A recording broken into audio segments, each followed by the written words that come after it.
Hello guys, welcome to Pika Fiction. So in this video, we will see what if Ash opened a family restaurant in Alola and decided to get married with Malow. If you enjoy these kinds of stories, don't forget to show us some love by hitting the like button and subscribing to the channel. Your support means the world to us. Now, let's start the story. Chapter 1, The Taste of Sunshine. The air in the Grand Oak was thick with the scent of grilled Magikarp, sweet belisome nectar, and the warm, yeasty perfume of freshly baked bread. It was a symphony of aromas that, to Ash Ketchum, smelled like home. He stood near the entrance, a simple dark green apron tied over his usual clothes, a welcoming smile his only uniform. Pikachu, perched on his customary stool behind the counter, chirped a greeting as a new family of 4 bustled in, shaking the last of the evening's tropical shower from their raincoats. Alola, Ash said, his voice carrying easily over the cheerful din of a restaurant in full swing. Table for 4. We've got a spot right by the window. He led them to a polished koa wood table, the surface gleaming under the soft light of the enchanted Malow lamps that dotted the room. The restaurant was their dream made manifest. The walls were a warm, sandy tan, adorned with framed photos, Ash winning the Alolan League, Malow standing proudly with her Tsarina in a field of Gracidia flowers, the whole gang posing with Professor Kukui and Burnett on their wedding day. It wasn't a museum of his past life as a wandering trainer, it was a gallery of the life he had built here, with her. Here are your menus, Ash said, placing them down. The special tonight is Malow's Pinnap Berry Glazed Ducklet. It's a little sweet, a little savory. People have been loving it. The father of the family squinted at him. Hey, you look really familiar. Ash's smile didn't waver. I get that a lot. Pikachu, from his post, gave a little wave. Pika. The man's eyes widened. No way. You're the champion. Ash just chuckled. Tonight, I'm just the guy who gets you a basket of Malow's famous sea salt and rosemary breadsticks. Can I get you started with some drinks? This was his new rhythm, and he loved it.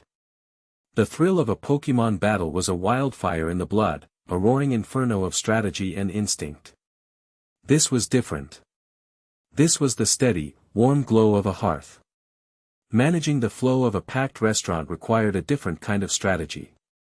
He had to anticipate needs, read the mood of a table from across the room, and project a sense of calm that kept his staff, a mix of energetic local youths, focused and cheerful. He felt a subtle prickle at the edge of his senses, a familiar spike of anxiety. He glanced towards the street. A delivery man was trying to back his truck up to the market next door, but a Tauros, tethered to a post, was panicking at the vehicle's loud beeping. Its 3 tails were lashing, and it was bucking against its rope. People were giving it a wide berth, their fear only making the Pokemon more agitated. Koa, can you cover the front for a minute? Ash said to his lead server, already untying his apron. You got it, boss. Ash moved with a fluid economy of motion that belied the urgency. He didn't run, he just arrived. He slipped out the door, the sounds of the restaurant replaced by the humid night air and the Tauros's distressed snorts. He didn't approach the Pokemon head-on. Instead, he circled around, keeping his posture relaxed, his hands open and visible. He wasn't thinking about it, not consciously, but he let his aura flow out, not a wave of power, but a gentle, calming current. It was a feeling of reassurance, a silent message of, I am not a threat. Everything is okay. The Tauros's frantic movements began to slow. Its wild eyes, which had been darting everywhere, fixed on Ash. He stopped a few feet away, not speaking, just breathing. He met the Pokemon's gaze and held it, offering nothing but quiet confidence. The Tauros let out a low, rumbling sound, and the tension in its powerful shoulders eased. There you go, buddy, Ash murmured, his voice soft. Just a noisy truck. Nothing to worry about.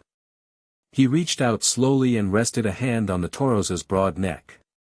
The muscles beneath his palm were still coiled tight, but they were no longer trembling. He gave it a firm, reassuring scratch between its horns. The delivery driver, seeing his chance, quickly finished his maneuver. As the truck's beeping stopped, the Tauros seemed to deflate, its panic gone as quickly as it had come.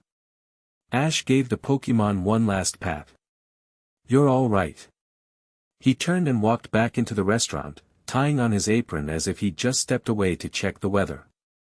A few of the customers who had seen the exchange applauded lightly. Ash just gave a nod and got back to work.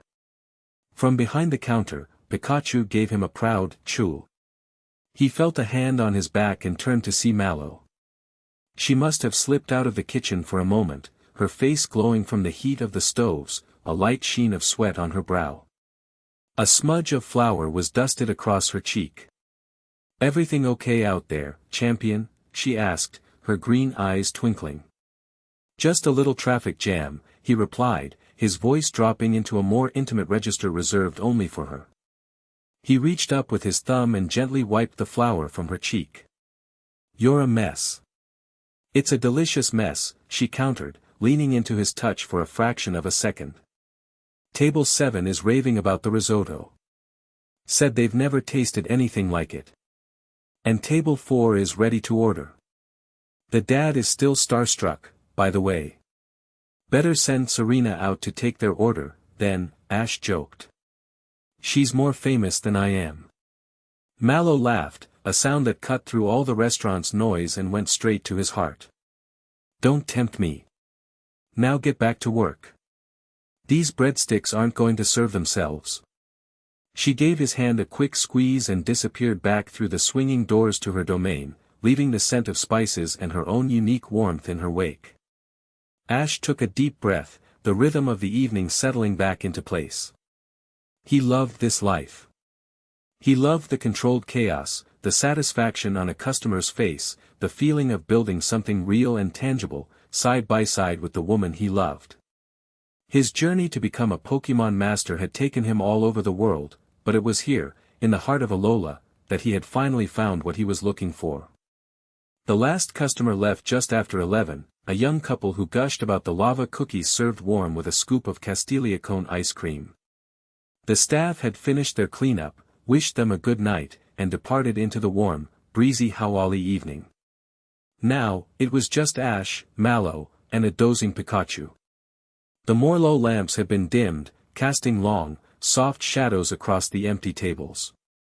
Ash was at the counter, counting out the till, while Mallow sat at a nearby table, sketching in a notebook, new recipe ideas, he knew. The only sounds were the clink of coins, the scratch of her pencil, and the gentle hum of the cooler. "We crushed it tonight," Ash said, stacking a neat pile of bills. "Another record Tuesday." Mallow looked up from her sketchbook, a thoughtful expression on her face. "The new appetizer is a hit. The combination of the tangy tomato berry puree with the seared scyther claw meat works even better than I thought. But I think I can refine the marinade." "You're always refining," he said with a fond smile. "You're never going to be satisfied, are you?" "Perfection is a journey, not a destination," she retorted, tapping her pencil against her chin. "Besides, you're one to talk. I saw you this morning.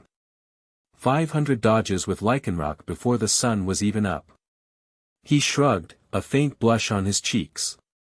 "Just keeping sharp." He finished with the money, secured it in the safe, and walked over to her table, pulling up a chair. Pikachu hopped from his stool, scampered over, and curled up in Mallow's lap, letting out a contented sigh as her fingers found the sweet spot behind his ears. "What are you working on?" Ash asked, leaning over to see her drawing. It was a complex diagram of a dish, with arrows pointing to different components and notes scrawled in the margins. "I have an idea for the grand festival of Alola next month," she explained. "A deconstructed berry tart. The crust would be a fine-ground citrus berry crumble, the filling a light, airy foam made from whipped lum berry juice, and it would be served with candied oran berries and a pecha berry sorbet. A full-spectrum healing experience that's also a dessert." "Mallow, that sounds incredible," he said, genuinely impressed. Her culinary creativity was a form of artistry he found just as breathtaking as a perfectly executed Pokémon battle. Before she could respond, the front door opened, a small bell chiming softly. A man stood there, silhouetted against the streetlights. He was a trainer, that much was clear from the travel-worn pack on his back and the weary set of his shoulders. "Sorry," the man said, his voice raspy with exhaustion. "I saw the lights were still on. Are you closed?" "Technically," Ash said, already standing up. "But a hungry traveler is never turned away at the Grand Oak. Come on in. Kitchen's mostly closed down, but I'm sure we can find you something." "Oh, no, I couldn't impose," the man started, but Mallow was already on her feet. "It's no imposition at all," she said warmly. "Have a seat. I've got some leftover seafood stew that's even better the second day. It'll take me 2 minutes to heat it up." The man looked immensely grateful. He slumped into a chair, dropping his pack to the floor with a heavy thud. Ash brought him a glass of water.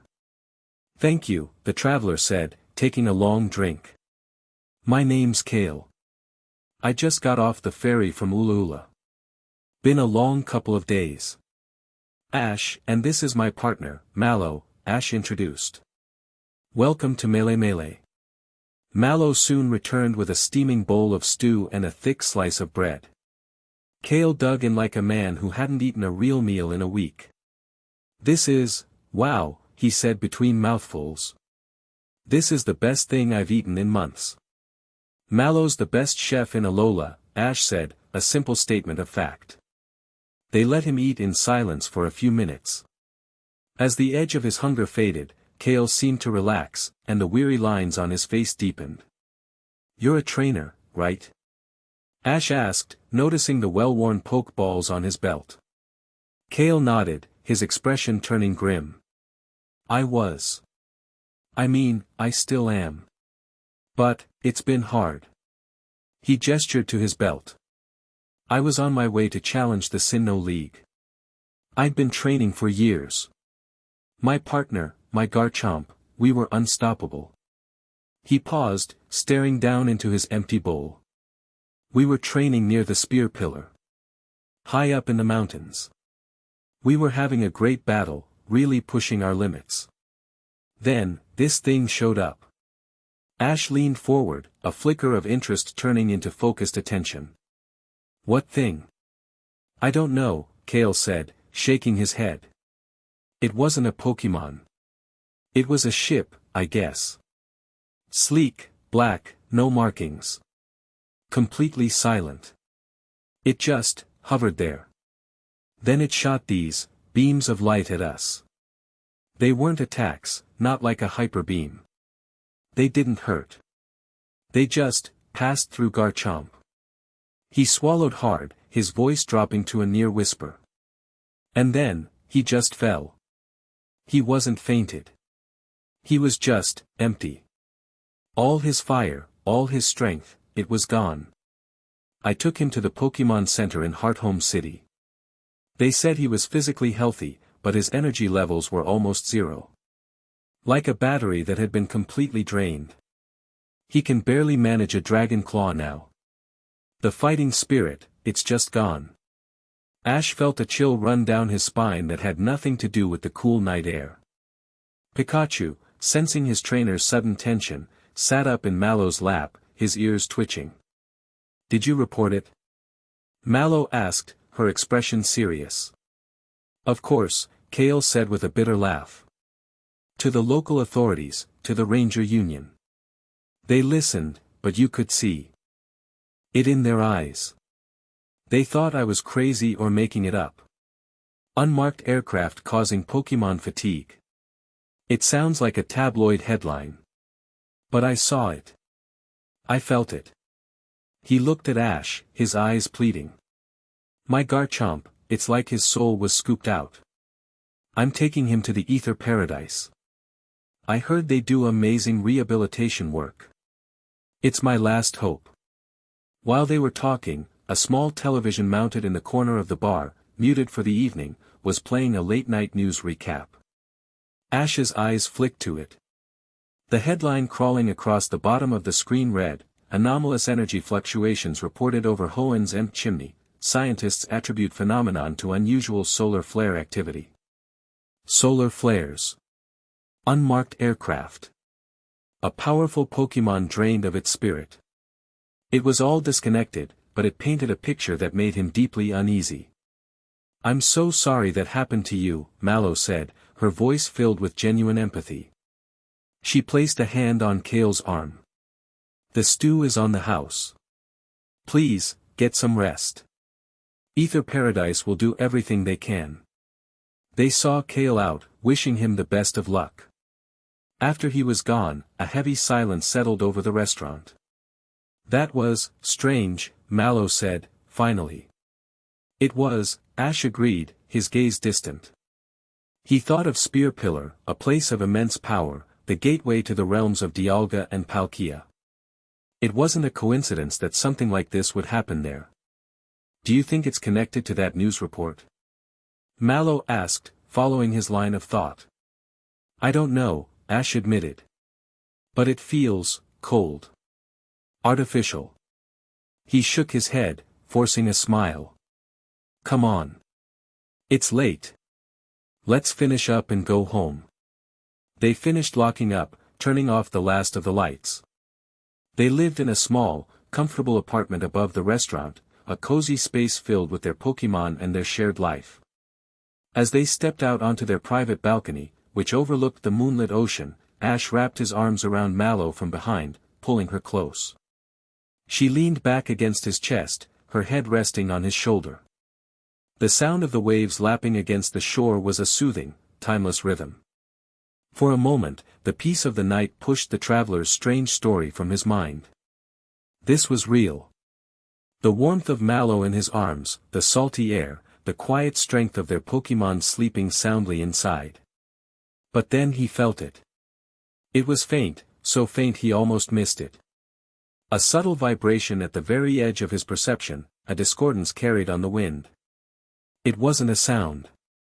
It was a feeling, a deep hum in the planet's own energy field, something he could only sense through his aura.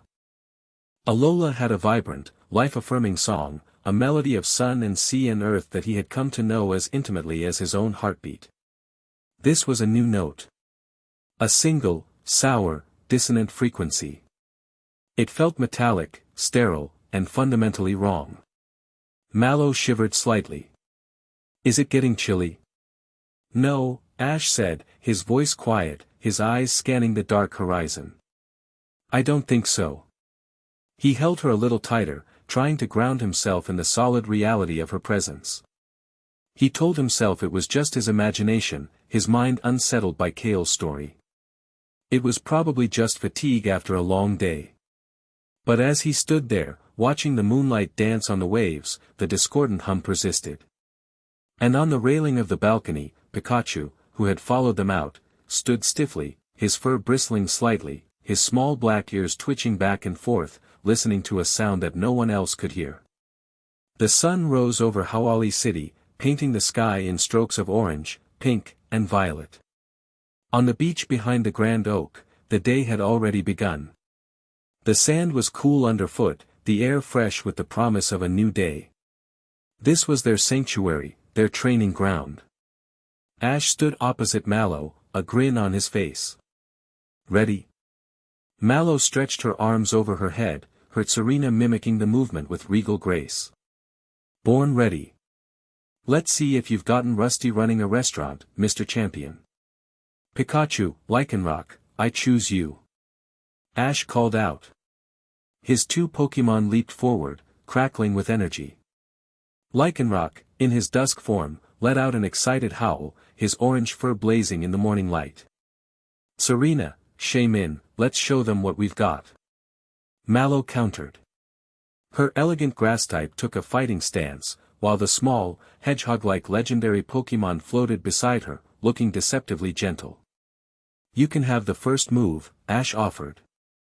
"Big mistake," Mallow said with a smirk. "Serena, throw kick on Lycanroc. Shaymin, use energy ball on Pikachu." The battle was a blur of motion. Serena shot forward, her powerful leg glowing with green energy. But Ash was ready. He didn't even need to speak. A slight shift in his weight, a subtle gesture with his hand, was all Lycanroc needed. The wolf Pokémon sidestepped the kick with breathtaking speed and lunged forward with Accelerock. At the same time, Pikachu zipped to the side, the green orb of Shaman's energy ball exploding where he'd been a split second before. Pikachu, Electroweb. A net of electricity shot from Pikachu's cheeks, not aimed at Shaman, but at the space between it and Serena, cutting off Mallow's Pokémon from each other. It was a classic Ash Ketchum move, using the battlefield itself as a weapon. Clever, Mallow called out, her eyes gleaming with competitive fire. But not clever enough. Serena, high jump kick. Go over the web. Serena leaped, a graceful arc of power, aiming a devastating knee strike down at Lycanroc. Now, Lycanroc. Stone Edge. Ash commanded. Lycanroc didn't try to dodge. It stomped its front paws on the ground, and pillars of sharp, blue-glowing rock erupted from the sand, not just blocking the attack, but creating a cage around Serena in midair. She landed awkwardly between the pillars, momentarily trapped. Shaman, Seed Flare on the rocks. Mallow ordered, adapting instantly. A brilliant explosion of green energy blasted the stone edge pillars apart, freeing Serena. But the momentary advantage was all Ash needed. Pikachu, use Lycanroc's back as a launch pad. Iron Tail. Pikachu, a yellow blur, bounced off his teammate's back, his tail glowing with a metallic sheen, and slammed into the now exposed Serena. It was a solid hit. The battle continued like this for another 10 minutes, a high-speed chess match of feints, strategies, and pure power. Ash and Mallow were perfectly in sync with their Pokémon, their long partnership allowing them to communicate with little more than a glance. Ash's style was aggressive and unpredictable, full of creative solutions. Mallow's was strategic and resilient, using her deep knowledge of grass-type moves to control the flow of the battle and support her team. In the end, it was Ash who gained the upper hand. A perfectly timed thunderbolt from Pikachu, combined with a surprise crunch from Lycanroc, managed to pin both of Mallow's Pokémon. All right, you win," Mallow said, laughing as she recalled her partners. "I'll admit, you're not rusty at all. You almost had me with that Seed Flare combo," Ash admitted, walking over to her. He wiped a bead of sweat from his forehead. "You get better every time." "I've got a good teacher," she said, bumping his shoulder with hers. They stood together, watching the sun climb higher in the sky. Their Pokémon were already roughhousing playfully in the surf. This was another part of their routine, a part that grounded them. No matter what happened, they were trainers at heart. It was a language they both spoke fluently. "Time for part 2 of the morning routine?" Mallow asked. Ash grinned. "You lead the way. I'm just the muscle." An hour later, they were deep in the lush jungle of Melee Island, a woven basket in Ash's hands. Here, their roles were reversed. Ash was the student, and Mallow was the master. She moved through the dense foliage with an expert's eye, pointing out things he would have missed 1,000 times over. "See this vine?" she said, gently touching a thick, woody stem. "The sap is a natural sweetener. A little bitter on its own, but if you boil it with a crushed mago berry, it turns into a beautiful, complex syrup. Perfect for glazing." She found a patch of sun-drenched mushrooms with iridescent blue caps. "These are luminous moss caps. Sauté them in butter, and they bring out the savory flavor in any meat dish. Plus, they glow faintly. The tourists love it." Her connection to this place was profound. She knew the name of every plant, the habits of the wild Pokémon that lived there, the subtle changes in the air that signaled a coming rain. She was as much a part of Alola as the rich soil and the ancient trees. Ash watched her, a sense of deep admiration filling him. He carried the basket, his strength serving her expertise. Their partnership was a seamless dance of their individual talents. Serena was with her, using her sharp leaves to carefully snip the best specimens, while Pikachu rode on Ash's shoulder, occasionally pointing out a high-hanging fruit with an excited chirp. As they ventured deeper, Mallow suddenly stopped. She knelt down, touching the leaves of a small, flowering bush. "That's strange," she murmured. "What is it?" Ash asked, coming to her side. "This is a Rosilli berry bush," she explained, her brow furrowed. "They're usually a vibrant pink this time of year. But look at these. They're pale, almost gray. And the leaves, they feel brittle." Ash knelt beside her. She was right. The plant looked tired, sick. He reached out, his fingers brushing against a leaf. He closed his eyes, focusing, letting that other sense, his aura, feel the life force of the plant. It was weak, a faint, flickering pulse where there should have been a strong, steady rhythm. And underneath it, he could feel that same wrongness from last night, that cold, sterile hum, clinging to the plant like a parasite. "It feels drained," Ash said, his voice low. "Drained? What do you mean?" "Like Kale's Garchomp," he said, looking at her. The unease from the previous night returned, stronger now. This wasn't a story from a distant region anymore.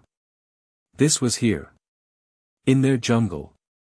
On their island. Mallow stood up, her playful mood gone, replaced by a fierce, protective seriousness. "Let's check the Possimian Grove. It's just over this ridge. They're always full of energy. If something is wrong, we'll see it in them." They moved quickly, a shared sense of urgency propelling them forward. The Possimian Grove was usually a cacophony of sound and motion. The Rugby Scrum Pokémon were known for their boisterous, playful battles, constantly throwing berries and showing off their strength. Today, the grove was silent. The Possimian were there, dozens of them. But they weren't playing. They were just sitting. Some were slumped against trees, others lying listlessly on the ground. Their normally bright eyes were dull. Their powerful bodies looked deflated.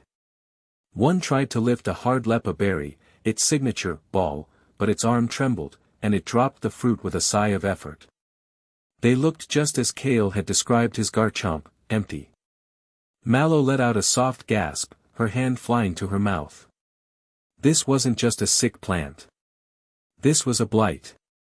A deep, spiritual sickness that was draining the very life from the island. Ash's posture changed. The easygoing restaurant owner vanished, and the Alolan champion took his place.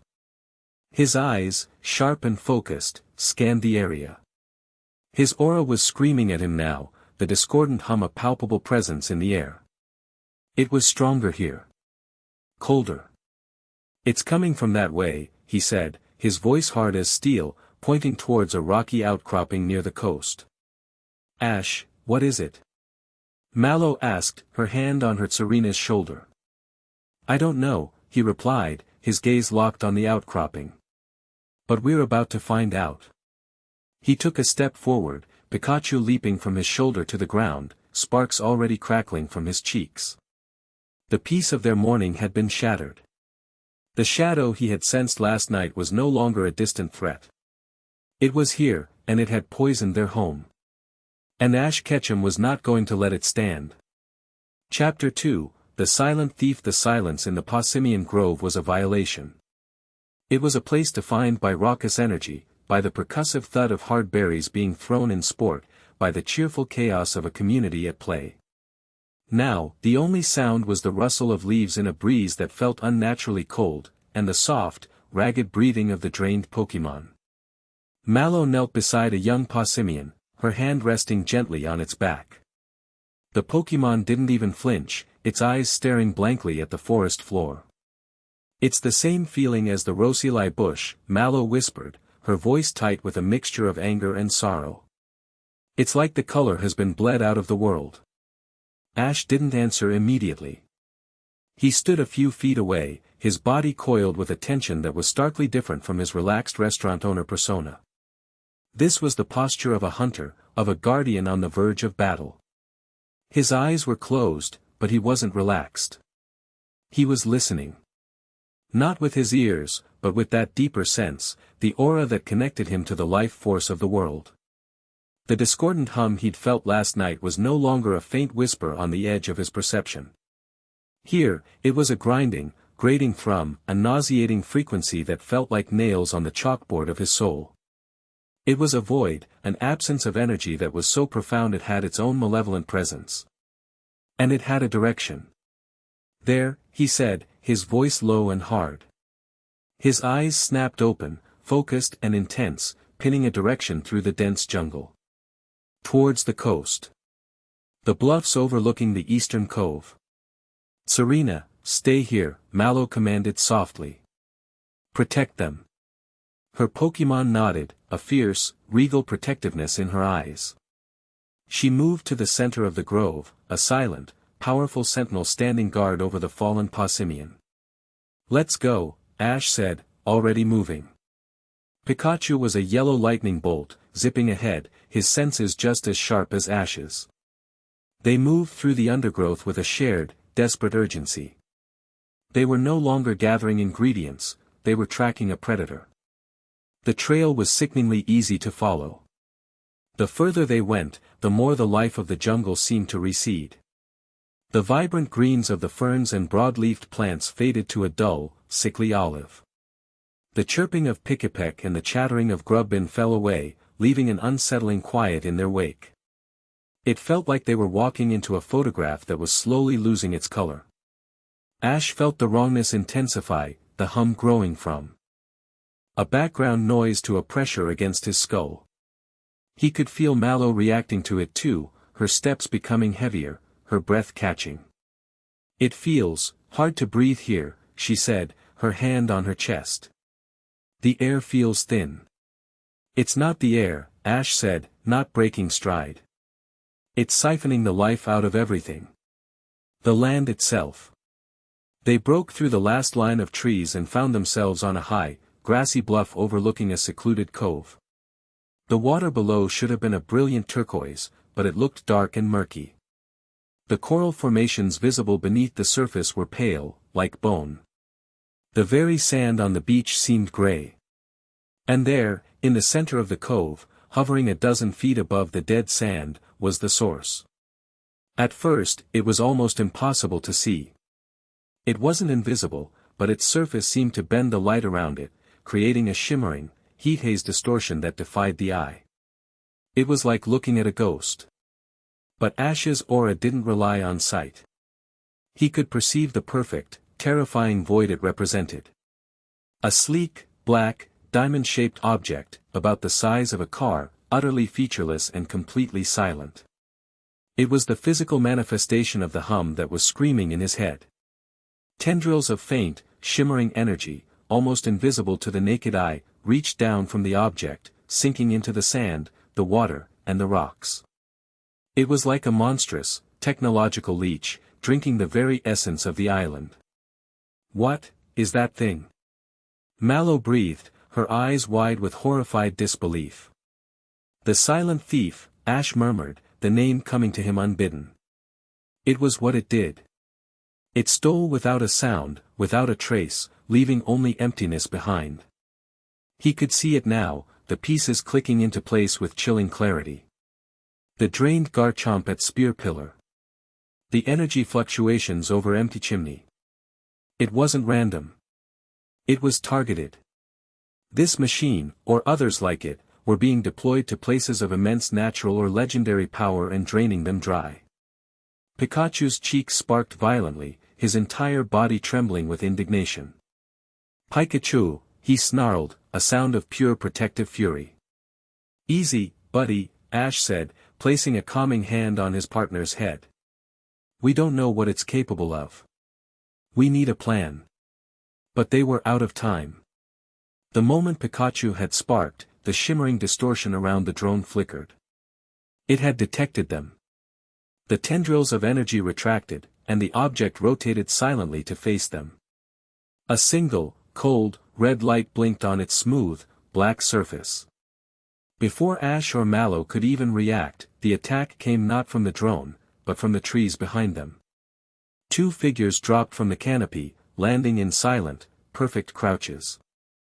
They were clad in stark white and gray tactical gear, their faces obscured by helmets with opaque black visors. They moved with a disquieting lack of personality, like machines in human form. Simultaneously, two pokeballs were thrown, not with a flourish, but with cold, economical precision. They burst open to reveal a Scizor and a Magneton. But they were wrong. Patches of their metallic bodies were replaced with matte black cybernetic plating. Thin, glowing blue lines crisscrossed their forms, and their eyes were not the familiar eyes of Pokémon, but cold, glowing lenses. Purifier Squad engaged, a synthesized voice crackled from one of the figures' helmets. Objective: sterilize the witnesses. Eliminate. The Scizor blurred, its movements impossibly fast, its metallic claws extended. It wasn't aiming for Ash or Mallow, it was aiming for Pikachu. There was no time for a shouted command. Ash's body reacted on pure instinct, a connection forged over a decade of life-or-death battles.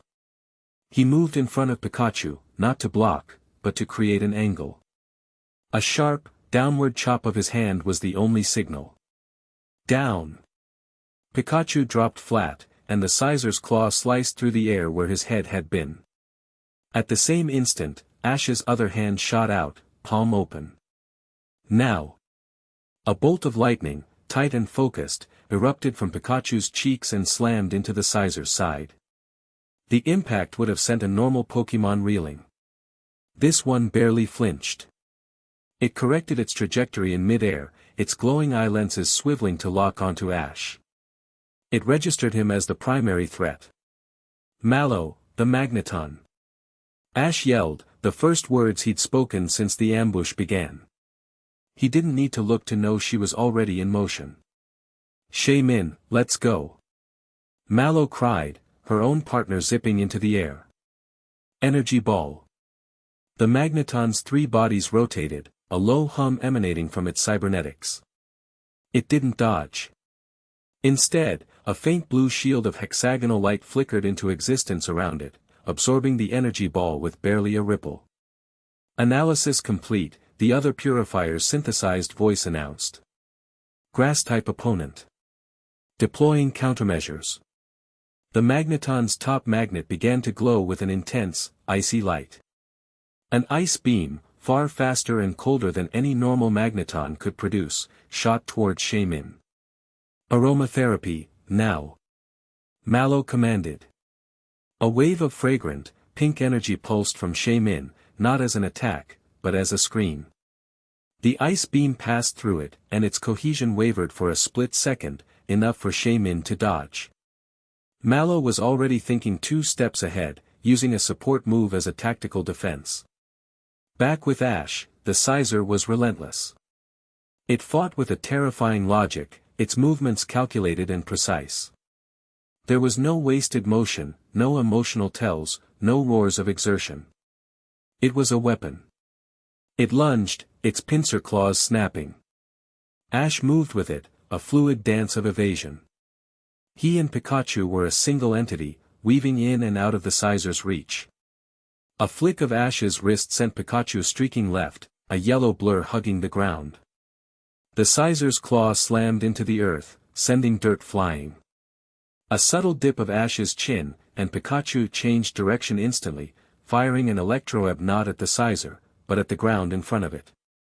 The sticky, electrified net was a trap. The Scizor's advance faltered for a half-second as it processed the new obstacle. It was the only opening Ash needed. He didn't shout an attack. He thrust 2 fingers forward, his eyes locked on the Scizor's leg joint. Focus. Pikachu, understanding instantly, didn't unleash a wide-area thunderbolt. He fired a compressed, needle-thin beam of electricity, a pinpoint electro ball, that struck the Scizor's knee joint with surgical precision. For the first time, the cybernetic Pokémon faltered, its leg buckling. Its cold, logical movements were momentarily disrupted. The purifier controlling it showed no reaction. Recalibrating, the toneless voice said. Meanwhile, Mallow was holding her own through sheer ingenuity. The magneton was a fortress, its shield deflecting every direct attack. So she stopped attacking it directly. Min, seed flare. Aim for the ground beneath it. A powerful burst of green energy slammed into the turf under the hovering magneton. The ground erupted, sending dirt and rock spraying upwards, momentarily blinding the magneton's sensors. Now. Leaf storm. It wasn't an attack. A whirlwind of sharp, glowing leaves swirled around the magneton, not to do damage, but to create a vortex of confusing sensory input.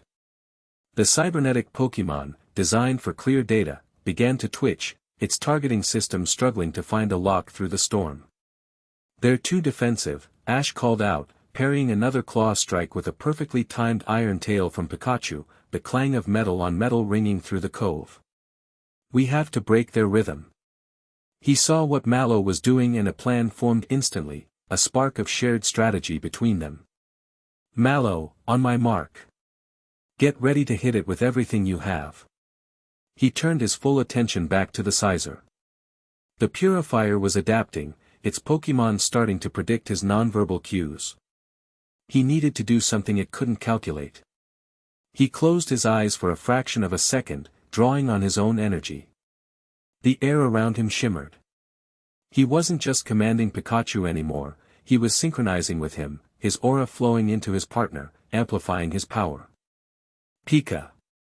Pikachu cried out, his body now blazing with an electric fire that was brighter and more intense than usual. The Scizor lunged, its claws aiming for a final, decisive strike. Ash didn't signal a dodge. He stood his ground. He dropped to one knee, slamming his palm flat on the earth.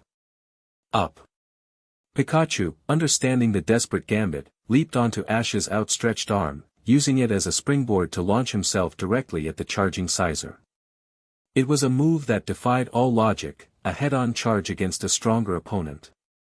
The Purifier's processors would have flagged it as tactical suicide. But they were more than just a trainer and a Pokémon.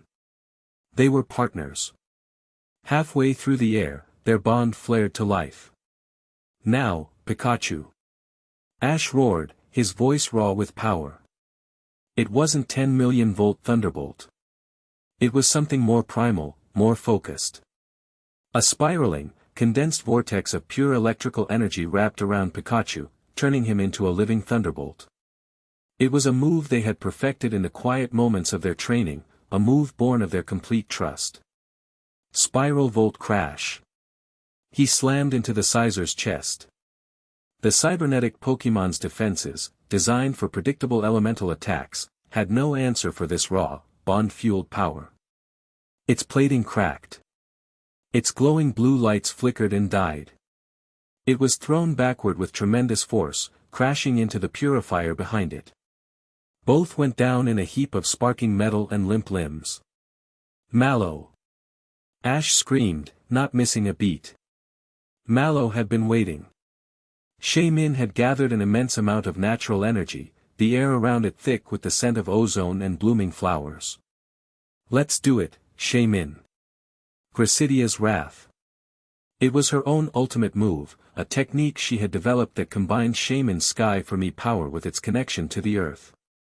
A beam of pure, verdant life force, interwoven with searing white light, shot from Shaman's body.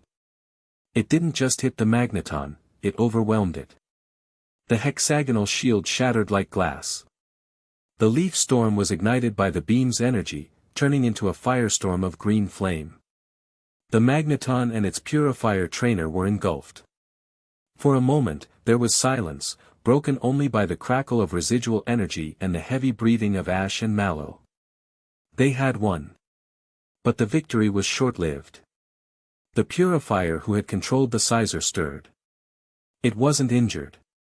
It pushed the smoking wreck of its Pokémon off its chest and stood up. It raised its arm, not to fight, but to tap a control panel on its wrist. Witnesses.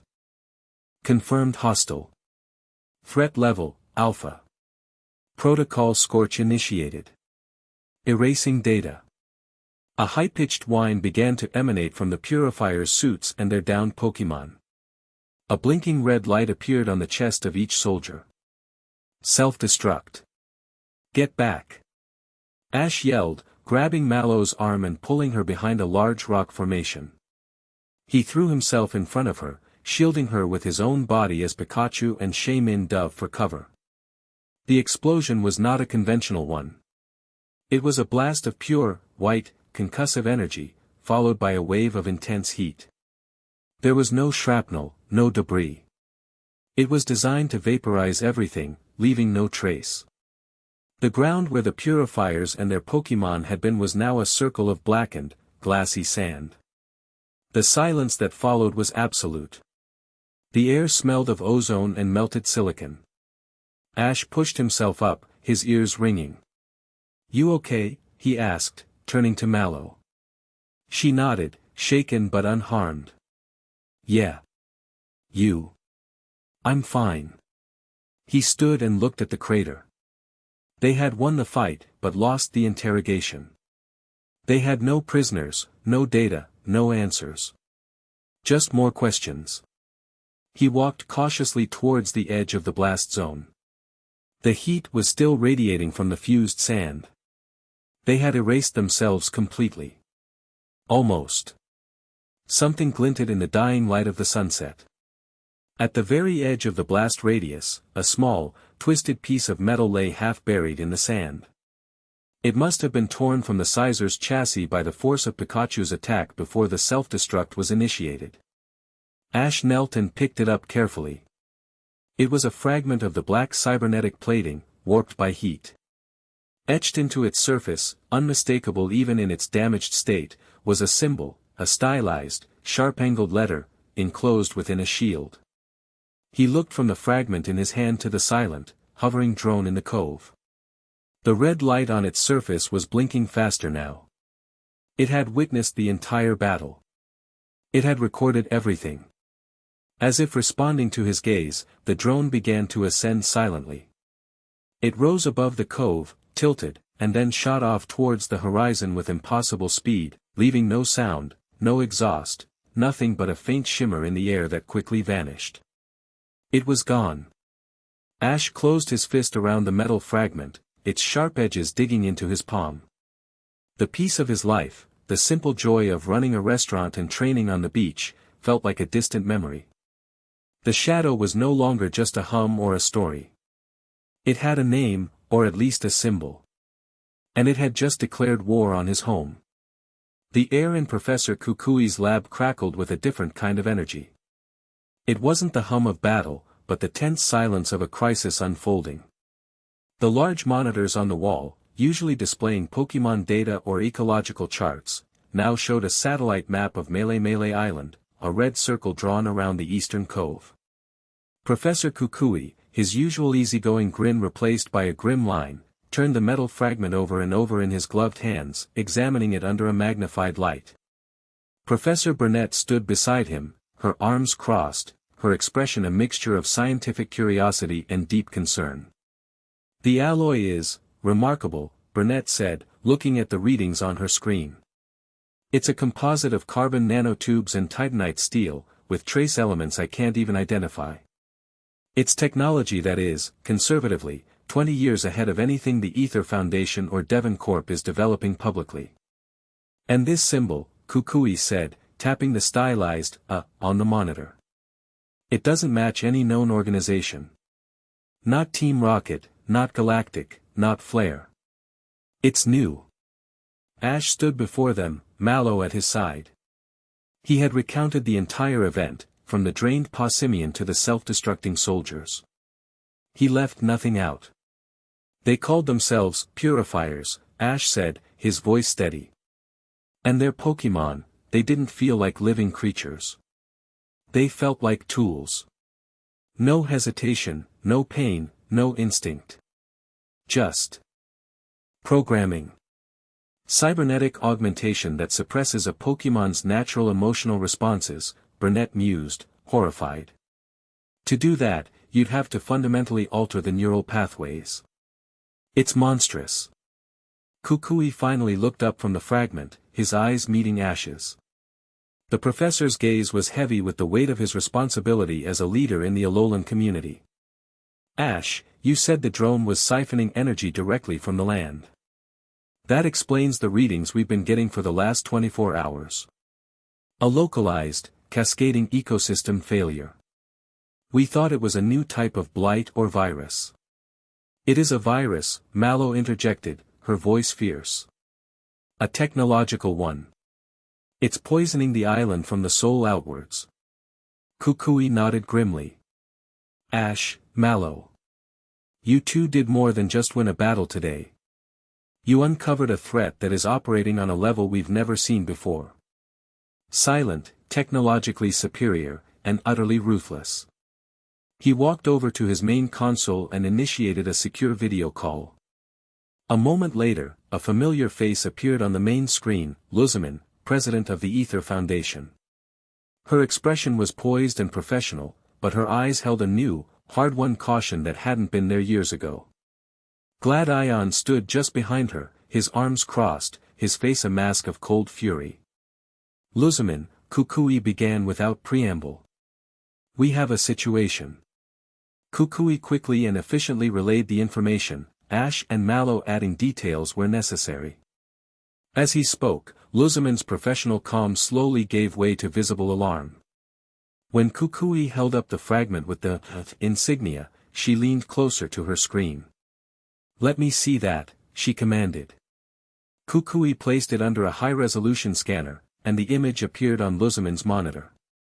Faba, she said, turning to someone off-screen. Cross-reference that symbol with all restricted corporate and paramilitary databases. Priority Alpha. She turned back to them, her face pale. A drone capable of draining a region's life force.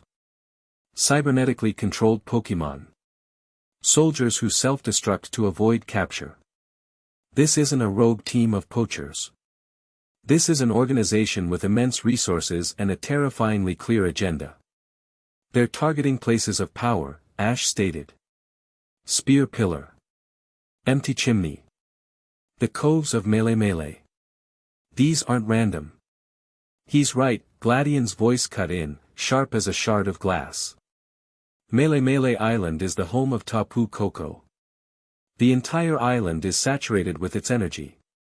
If they can drain a place like this, they could theoretically target any legendary Pokémon's territory. A chilling silence fell over the call. The implication was staggering. This wasn't just about Alola. This was a global threat. I am placing the entire Ether Foundation on high alert, Luzman declared, her voice ringing with authority. Our research and security divisions will be dedicated to identifying this group. I'll deploy reconnaissance units to the other islands immediately. Professor, I'm sending a specialized science team to the cove to analyze the residual energy signature. They'll be discreet. Thank you, Luzman, Kukui said. No, Luzman corrected him, her eyes finding Ash's on the screen. Thank you, champion. You and Malow have given us our first and only warning. The call ended, leaving the lab in silence once more. The weight of what had happened, of what was coming, seemed to press down on all of them. Kukui walked over to Ash and placed a hand on his shoulder. Go home, you two. Get some rest. You've earned it. His expression softened. I'm proud of you. Both of you. You protected this island today. Ash just nodded, the metal fragment still feeling heavy in his pocket. Pride was the last thing he felt. He felt a cold dread, a sense of a coming storm that would make all his previous battles feel like child's play. The moon was high when they finally returned to the restaurant. The building was dark and quiet, a silent testament to the normal life they had been living just that morning. They didn't turn on the lights. They walked through the empty dining room and up the stairs to their apartment. Their Pokémon, sensing the somber mood, were quiet, gathering around them in a silent show of support. Ash led Malow out onto the balcony, the same spot where they had stood last night. The sea breeze was cool, carrying the scent of salt and night-blooming flowers. But the peace it usually brought was gone. Mallow came to stand beside him, slipping her hand into his. Her hand was warm, real, an anchor in the storm of the day's events. "Our life," she began, her voice barely a whisper. "The restaurant, our home, it felt so safe. So permanent." "I know," Ash said, his voice thick with emotion. He squeezed her hand, his gaze fixed on the dark, endless ocean. The memory of the black drone shooting off into that same horizon was burned into his mind. For a long time, they just stood there, drawing strength from each other's presence. The future he had envisioned, a life of simple joys, of hard work, of growing old with her, felt fragile now, threatened by an enemy he didn't understand. He pulled the metal fragment from his pocket. It felt cold against his skin. He thought about the drone, the purifiers, the drained Passimian. This wasn't a random attack. The precision, the technology, the choice of location, it was all too deliberate. They hadn't just stumbled upon Mele Island. This wasn't an accident, Ash said, his voice low and dangerous, a promise and a threat all in one. He turned to Mallow, his eyes reflecting the moonlight, burning with a new, cold fire. The champion of Alola was fully awake now, and his duty was terrifyingly clear. They didn't just come for the island's energy, he said, the final, chilling realization settling into place. They came here for something specific. And they'll be back. Chapter 3, The Guardian's Judgment. The island was in pain. It wasn't a physical sensation Ash could point to, but a deep, psychic ache that permeated everything. The morning after the attack, the sun rose into a sky that seemed washed out, the brilliant Alolan colors muted. The air itself felt heavy, stagnant. The wound left by the Aegis drone in the eastern cove was not healing. It was festering. The siphoned energy had created a spiritual vacuum, a pocket of nothingness in a land defined by its vibrant life force, and the imbalance was throwing the entire island into disarray. Ash stood on his balcony, a mug of coffee untouched in his hands. He hadn't slept. Every time he'd closed his eyes, he'd seen the cold, red light of the drone, the emotionless movements of the cybernetic sizer, the life draining out of the Passimian grove. The faint, discordant hum in his aura was gone, but it had been replaced by something worse, a hollow, aching void that mirrored the one in the land itself. Mallow came to stand beside him, wrapping a comforting arm around his waist. "You're feeling it too, aren't you?" she asked softly. He nodded, his jaw tight. "It's like the whole island is holding its breath, waiting for something to break." Pikachu, on the railing, chittered nervously, his fur on end. He could feel it just as acutely as Ash. The natural energies they had always taken for granted, the flow of life from the earth, the hum of the sea, the warmth of the sun, were all distorted, filtered through the spiritual sickness emanating from the cove. The breaking point arrived sooner than he expected. It didn't start with a sound, but with a sudden, oppressive pressure that made the air feel as thick as water. The sky above Hawali City, which had been a pale, hazy blue, began to darken with terrifying speed. Not the gray of a rainstorm, but a deep, bruised purple, shot through with angry veins of gold. The wind, which had been a gentle breeze, became a sudden, howling gale, tearing at the awnings of the shops below. A collective gasp went up from the people in the streets as they looked to the sky. From the direction of the ruins of conflict, a bolt of lightning, more brilliant and jagged than any natural strike, tore across the sky. It wasn't just electricity, it was a physical manifestation of raw, untamed power. Ash's blood ran cold. He knew that lightning. He knew that power. Tapu Koko, he breathed. The guardian of Mele Island was awake. And it was furious. The wound on its island had roused it from its slumber. But a being of such ancient, primal power did not see nuance. It didn't see a cloaked drone or cybernetic soldiers. It felt a desecration, a void, and it associated that violation with the most potent human energy signature on the island, the one it knew most intimately from battles, from challenges, from the Z-crystals it had bestowed. It associated the pain of its island with ash.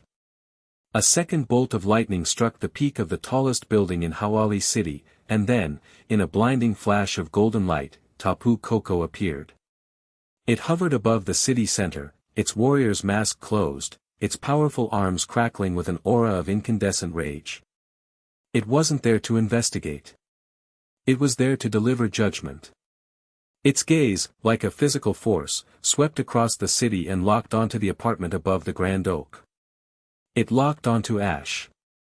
There was no mistaking the challenge in its posture, the accusation in the sheer, overwhelming force of its divine presence. You. The champion.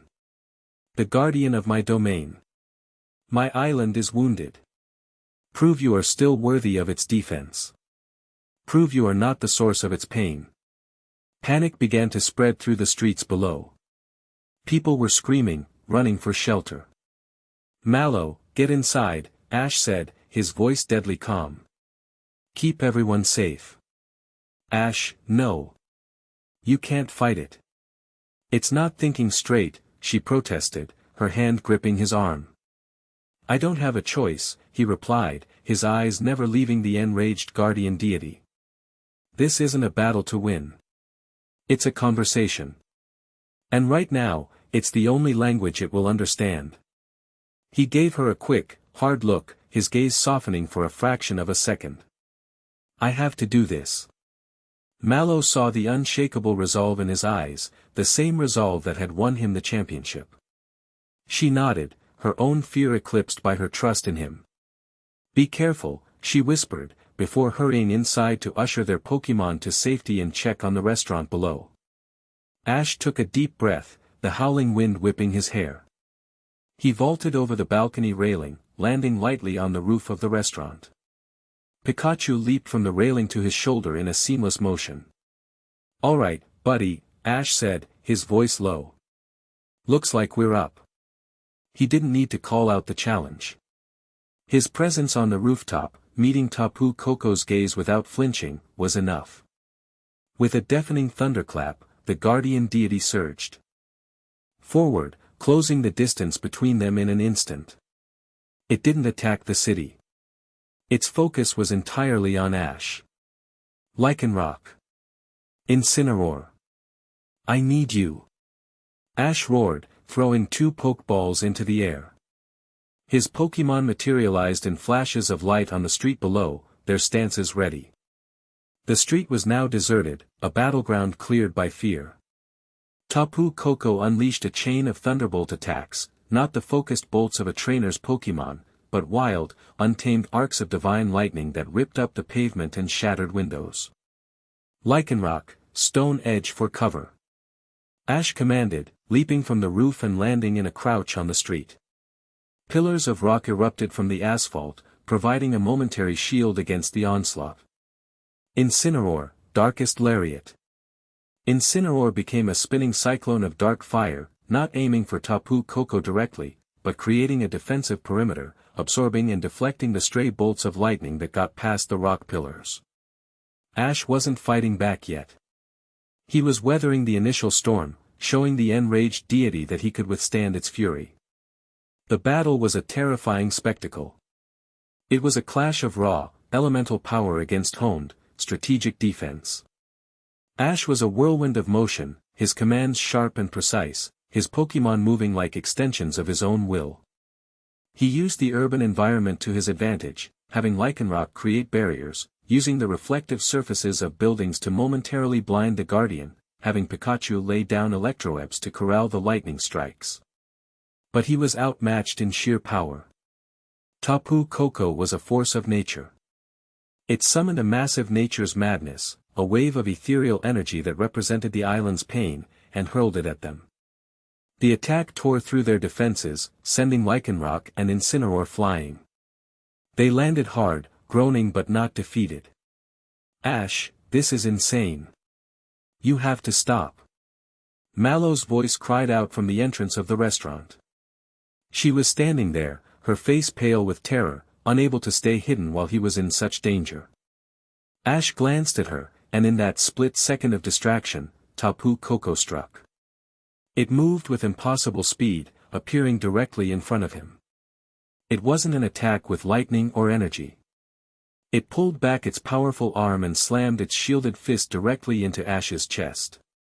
The impact was brutal.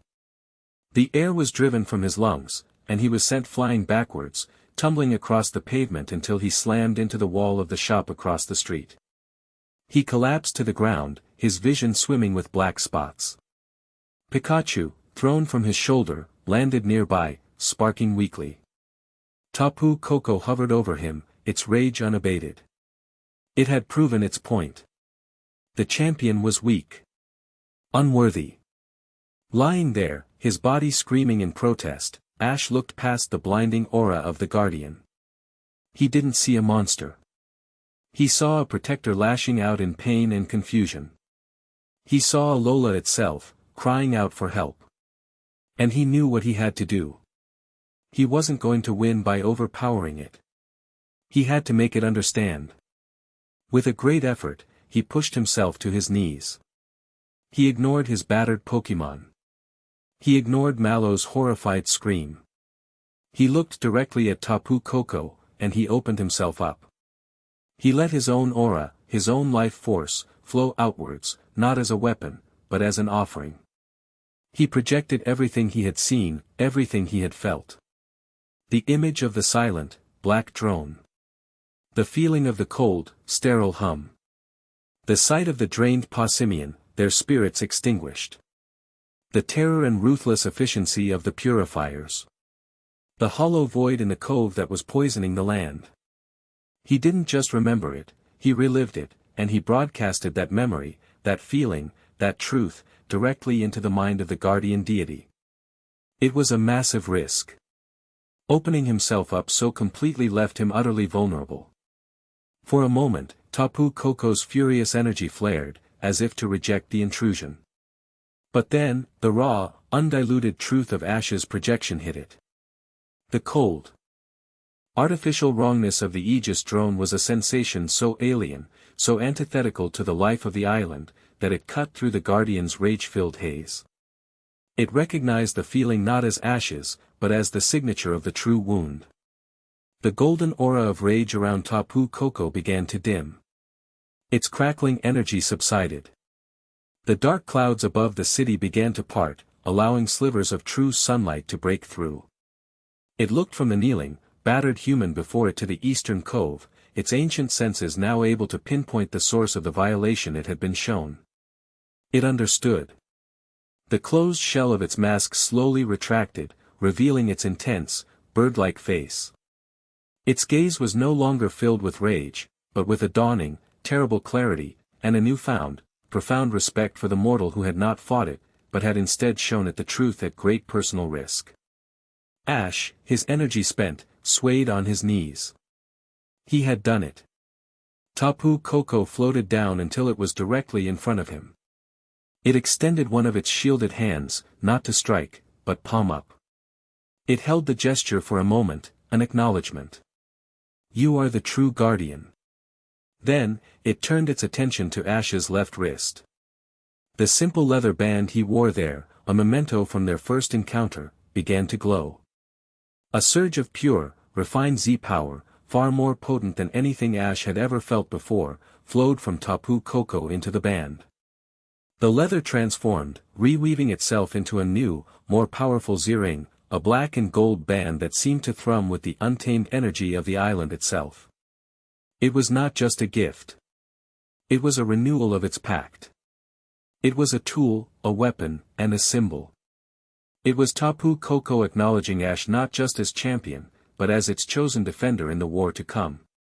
With the deed done, Tapu Koko let out a sharp, clear cry, not of anger, but of grim purpose. It shot into the sky and streaked towards the eastern cove, intent on cleansing the wound on its island. As soon as it was gone, Mallow was sprinting across the street, her face streaked with tears. Ash. Ash, are you okay? She dropped to her knees beside him just as his strength gave out completely. He collapsed into her arms, his body bruised and exhausted, but his mind clear. I'm okay, he rasped, his head resting against her shoulder. Did it work? It worked, she sobbed, holding him tight. You were amazing. You were crazy, but you were amazing. Pikachu scrambled into his lap, nudging his hand worriedly. Ash managed a weak smile, stroking his partner's head. He had faced the fury of a god and survived, not through strength, but through empathy. He had protected his city, reaffirmed his bond with its guardian, and been entrusted with a new level of power.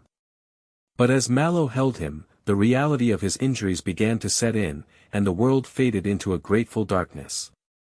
He woke up in his own bed. The warm afternoon sun was filtering through the blinds, casting stripes of light across the room.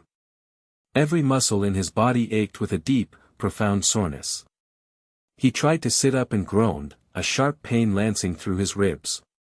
Easy there, tough guy, Mallow's voice said from beside him. She was sitting in a chair next to the bed, a bowl of warm water and a cloth in her hands. She had a small, healing salve-smeared cut on her forehead, probably from a piece of flying debris, but her eyes were clear, fixed on him with an intensity that was equal parts relief, anger, and overwhelming love. How long was I out? He asked, his voice hoarse. A few hours, she replied. Professor Kukui and Burnett came by. Your ribs are badly bruised, maybe a hairline fracture. But nothing permanently broken. They said you were lucky. Lucky, Ash echoed with a dry chuckle that sent another spike of pain through his chest. Don't you dare joke, she said, her voice suddenly fierce. She put the bowl down and her hands clenched into fists in her lap. Do you have any idea what that was like? Watching you. Standing there, letting it hit you. I thought I was going to lose you. Her voice broke on the last few words, and a single tear traced a path down her cheek. Ash reached out, his hand finding hers. Her fingers were trembling. Mallow. I'm sorry. I didn't know what else to do. I know, she whispered, her anger dissolving back into fear. That's what kills me. I know you, Ash. You always do what you have to do.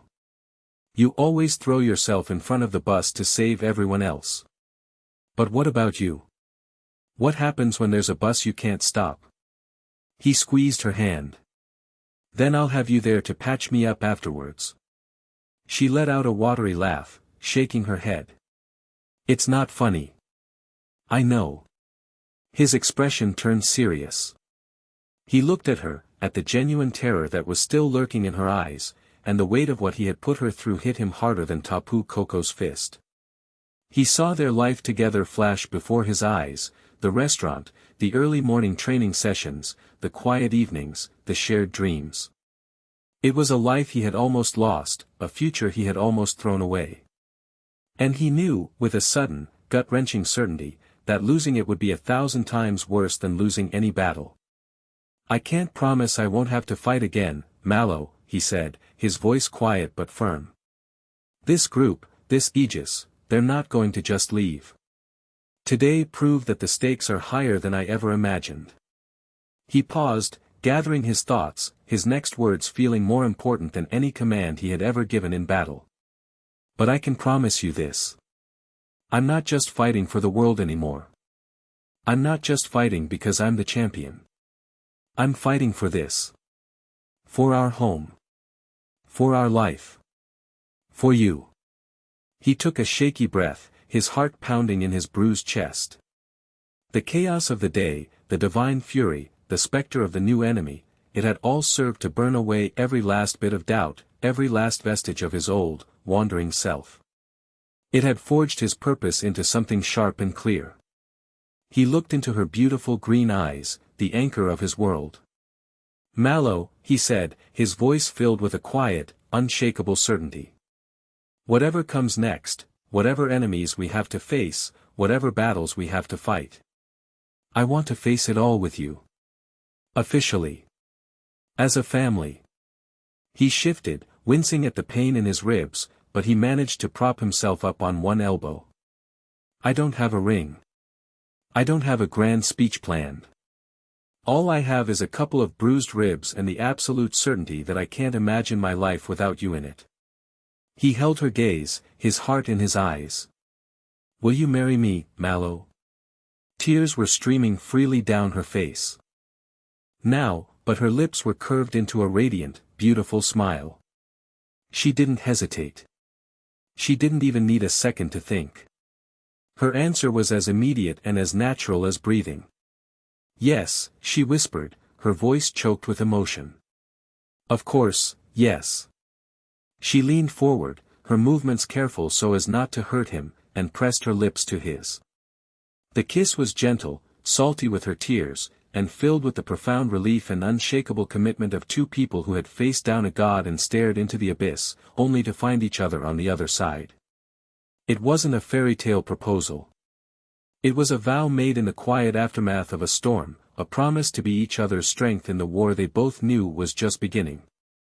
As they pulled apart, the new earring on Ash's wrist caught the afternoon light, its golden facets seeming to glow with a soft, warm inner light. It was a symbol of his duty as a champion, a weapon against the coming darkness. But as he looked at Mallow's smiling, tear-streaked face, he knew the ring wasn't his greatest source of strength. She was. Their love, their partnership, their shared dream of a life together, that was the power that truly made him invincible. Chapter 4, A Vow in the Face of the Void. The wedding was not a grand, formal affair. It couldn't be. Their lives were not grand or formal. It was pure Alola, vibrant, warm, and deeply personal. They held the ceremony on the beach behind the grand oak, the same stretch of sand where they trained at dawn and walked at dusk. A simple arch of woven jungle flowers stood at the water's edge, crafted by Mallow and her Tsarina. The guests sat on smooth wooden benches, their bare feet in the sand. And the guests, they had come from everywhere. The flight manifests into Hawaii International Airport for the past 2 days had looked like a who's who of the Pokemon world. Brock, his doctor's bag left at the hotel, stood beside a beaming Misty, who had closed the Cerulean gym for a week. Dawn, her Piplup sporting a tiny bow tie, was catching up with a sophisticated-looking Tsarina, who had flown in from Hoenn between contests. Clement and a slightly less little anymore Bonnie waved from their seats, their Deden chattering excitedly. And Go, ever the researcher, was already trying to scan a wild wind gull with his Rotom phone before Chloe gently pulled his arm down. Professor Kukui, in a rare white suit jacket over his usual open lab coat, was officiating. Professor Burnett stood beside him, holding their young son, Lei, who was utterly mesmerized by the sheer number of Pokemon gathered. The island kahunas were there, their presence lending a deep, solemn gravitas to the proceedings. Luzamin, Gladion, and Lily represented the Ether Foundation, their family bond now a source of quiet strength rather than turmoil. Kiawe, Lana, and Sophocles stood with Ash as his groomsmen, their own partners at their sides, Kiawe's Turtonator looking surprisingly dignified, Lana's Primarina humming a soft, melodic tune, and Sophocles' Togedemaru rolling in excited circles. Ash stood under the arch, Pikachu on his shoulder wearing a slightly bigger, more official-looking flower lei. He wore a simple white linen shirt and dark trousers, his new earring a stark, powerful band on his wrist. He wasn't nervous. The feeling that settled in his chest as he watched Mallow walk down the sandy aisle on the arm of her older brother was a profound, grounding peace. She was breathtaking. She wore a simple, elegant white sundress that flowed in the gentle sea breeze, a crown of the same Gracidia flowers she loved woven into her green hair. Her smile was the brightest thing on the island, outshining even the brilliant Alolan sun. In that moment, she was more beautiful and more powerful than any legendary Pokemon he had ever encountered. The ceremony was short, heartfelt, and full of laughter. Kukui spoke of their journey, of the strength they gave each other and the island. Their vows weren't flowery or poetic. They were real. Mallow, Ash said, his voice steady and clear, carrying over the soft sound of the waves. From the moment I met you, you felt like home. You showed me that strength isn't just about winning battles, but about building things, about caring for people. My whole life has been a journey, but you are my destination. I promise to be your partner, your protector, and your co-chef, in good times and in bad. I love you. When it was Mallow's turn, she took his hands, her green eyes sparkling. Ash, you fell out of the sky and turned my whole world upside down. You have the biggest heart of anyone I have ever met, and you make everyone around you stronger and braver. You taught me to dream bigger. I promise to always keep our home warm, our pantry full, and to stand by your side, whether we're facing a dinner rush or the end of the world. I love you, you big idiot. A ripple of laughter went through the crowd at the last part. When Kukui pronounced them partners for life, the cheer that went up from their friends, human and Pokemon alike, was a joyous, thunderous roar. Pikachu launched a shower of happy, harmless sparks into the air, and Primarina unleashed a cascade of beautiful, shimmering bubbles that caught the sunlight. As Ash kissed his wife, he felt a sense of rightness so profound it was like a physical force, settling every fear, every doubt. This was his victory. This was his championship. The reception was held in the Grand Oak, which had been transformed. The tables were pushed back to create a dance floor, the Malow lamps cast a festive glow, and a long buffet table groaned under the weight of a feast prepared by Malow and her kitchen staff in the days prior, now being served by a beaming Brock who had insisted on helping. The atmosphere was electric with joy. Music played, people danced, and stories were swapped between old friends who hadn't seen each other in years. Ash was pulled into 100 different conversations, slapped on the back, and hugged by people he considered family. He saw Misty and Lana locked in a deep discussion about water types, Clement and Sophocles geeking out over a new piece of tech, and Serena and Dawn comparing contest ribbons and battle strategies. It was a beautiful, chaotic collision of his past and his present. But even in the midst of his own wedding party, the shadow of Aegis lingered. It was a silent, unspoken understanding among a select few. The celebration had a dual purpose. Just after sunset, Ash slipped away from the dance floor. He gave Mallow a knowing look, and she nodded, expertly distracting a group of her cousins with a fresh tray of her famous malasadas. He made his way to the second floor of the restaurant, not to their apartment, but to a private dining room they normally reserved for large parties. The mood inside was a stark contrast to the revelry below. The room was dimly lit. Gathered around a large central table were the people he trusted most in a crisis. Mallow entered a moment after him, her presence completing the circle. Kiawe stood, his arms crossed, his usual fiery demeanor tempered by a grim seriousness. Glad Ion was there, leaning against a wall, his expression as cold and sharp as ever. Brock, his cheerful chef persona gone, now looked every bit the serious, experienced former gym leader and doctor he was. Misty was there, her stance confident, her eyes analytical. Dawn, Serena, and Clement represented the best and brightest of their respective regions, their festive attire doing little to hide the strategic minds and powerful trainers beneath. Lily, no longer the timid girl who was afraid to touch Pokemon, was present via a secure video link on a large screen, representing the Ether Foundation's vast resources. This was his war council. "Thank you for coming," Ash began, his voice low. He didn't waste time on pleasantries. They all knew the stakes. "I wanted to brief you all in person. What we're facing, it's not like anything we've dealt with before." He laid it all out. Kale's story about the drained Garchomp. The silent drone. The soulless, cybernetic Pokemon. The purifiers who self-destructed. The symbol. He told them about Tapu Koko's rage, the battle, and the island's pain. He left nothing out. As he spoke, a heavy silence fell over the room. The faint sounds of the party downstairs seemed a world away. "So, they have technology that can drain the life force from a place of legendary power," Brock summarized, his brow furrowed in thought. "And they have the resources to create and deploy augmented Pokemon that fight without emotion. And they're targeting specific locations," Dawn added, her mind already working through the strategic implications. "Spear Pillar in Sinnoh, Empty Chimney in Hoenn, Melee Island. These are all places with deep connections to legendary Pokémon. Their goal is control, Gladion stated flatly from his corner. Or neutralization. They see these powerful Pokémon as a threat that needs to be managed or eliminated. We need a network, Serena said, leaning forward. Aegis is operating in the shadows, across multiple regions. The official channels, the leagues, the police, they're too slow. Kale's story proves that. By the time they believe us, it'll be too late. She's right, Misty agreed. We need our own rapid response system. A way to share information instantly, to move without drawing attention. Ash nodded. This was what he had been counting on. That's why I asked you all here. You are all respected leaders in your own right.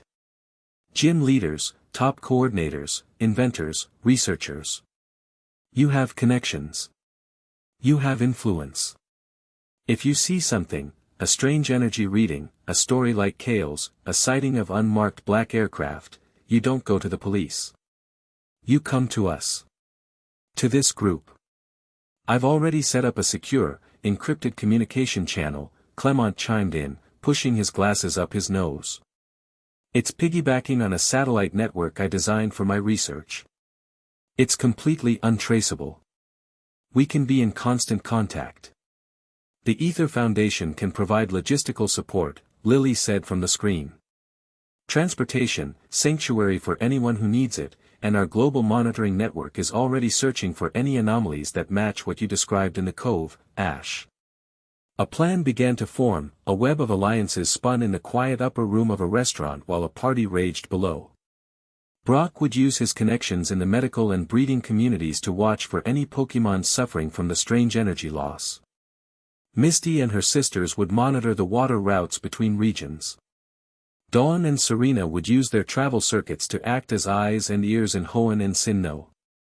Kiawe would patrol Alola's skies. This is good, Ash said, a sense of relief washing over him. He wasn't alone in this. This is our advantage. They have technology and secrecy. We have each other. We have trust. What about their leader? Kiawe asked, his voice a low rumble. An army like this doesn't exist without a general. We don't know who's in charge yet, Ash admitted. But they have a name. Luzaman's intelligence team got a hit on the symbol. He looked at Lily on the screen.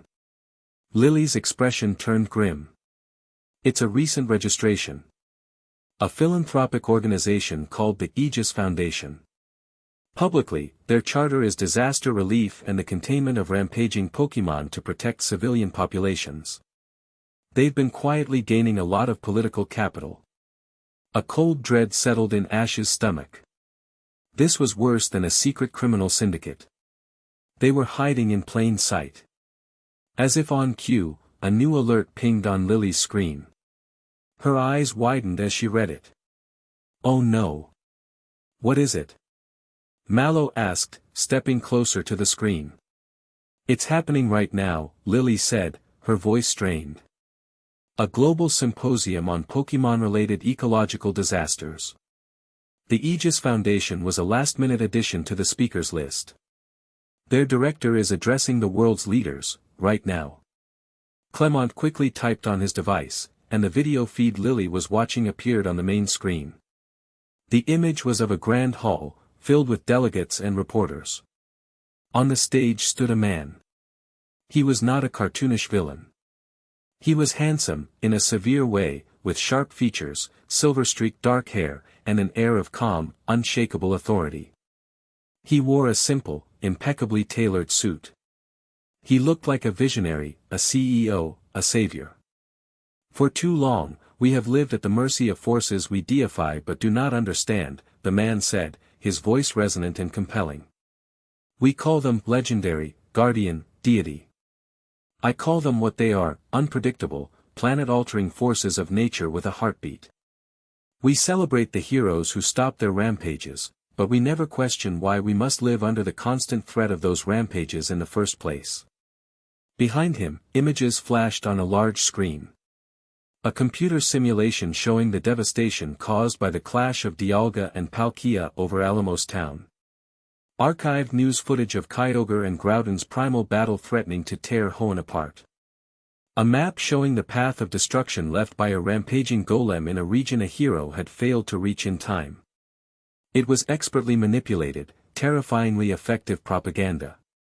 This image, the man said, as a photo of a destroyed city appeared behind him, was the result of a territorial dispute between two legendary creatures. The local guardian deity arrived, but it was too late. Thousands were displaced. Hundreds were lost. My family was among them. His voice was not filled with anger.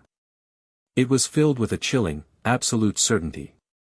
The group in the small room watched, mesmerized and horrified. The Aegis Foundation offers a new way, the man continued, his image now broadcast to millions around the world. A proactive solution. Not to harm these magnificent creatures, but to safeguard them. And in doing so, to safeguard us. Using cutting-edge technology, we can create sanctuaries, null energy zones where their immense power can be contained, studied, and prevented from spilling over into our world. We can turn these living natural disasters into living miracles of preservation. We can offer a future where no child has to look at the sky and wonder if it will be the day it falls. His name appeared on the screen below him, Director Valerius, Aegis Foundation. He's not trying to be a villain, Dawn whispered, her face pale. He's positioning himself as the hero. He's making them the villains. And people are going to believe him, Brock said, his voice grim. He's offering an easy answer to a complicated problem. He's offering safety.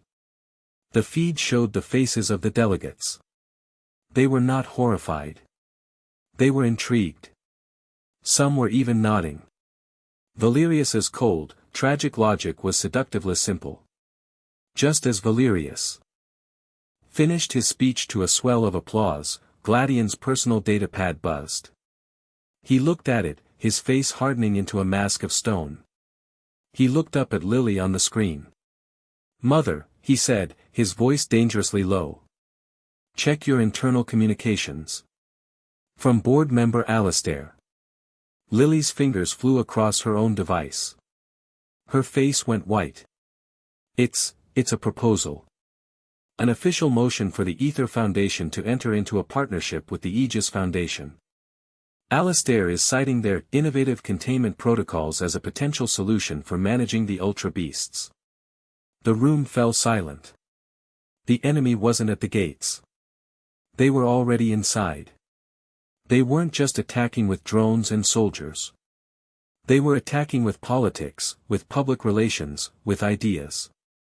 Valerius hadn't just declared war on the legendary Pokémon, he had declared war on the world's trust in them. And he was winning. Ash looked at the faces of his friends, his allies, his wife. The joy of their wedding day felt a million miles away, replaced by the cold, hard reality of the fight ahead. They had formed their coalition, their secret alliance. But they were a handful of trainers against a global movement. The party downstairs was still going, the music a faint, happy beat that felt like a mockery of the cold dread in the room. Their life, their home, their world, it was all in the path of a man who would tear down gods to feel safe. And Ash knew, as he met Mallow's worried gaze, that this was a battle they couldn't win with just Pokémon. Chapter 5, The Serpent's Shadow. The joyous remnants of the wedding felt like a memory from another lifetime. The flower arch on the beach was already wilting in the tropical heat, a poignant symbol of their stolen peace. In the 2 days since Director Valerius's global address, the world had shifted. The Aegis Foundation was no longer a shadowy entity, it was the topic of every news broadcast and political debate.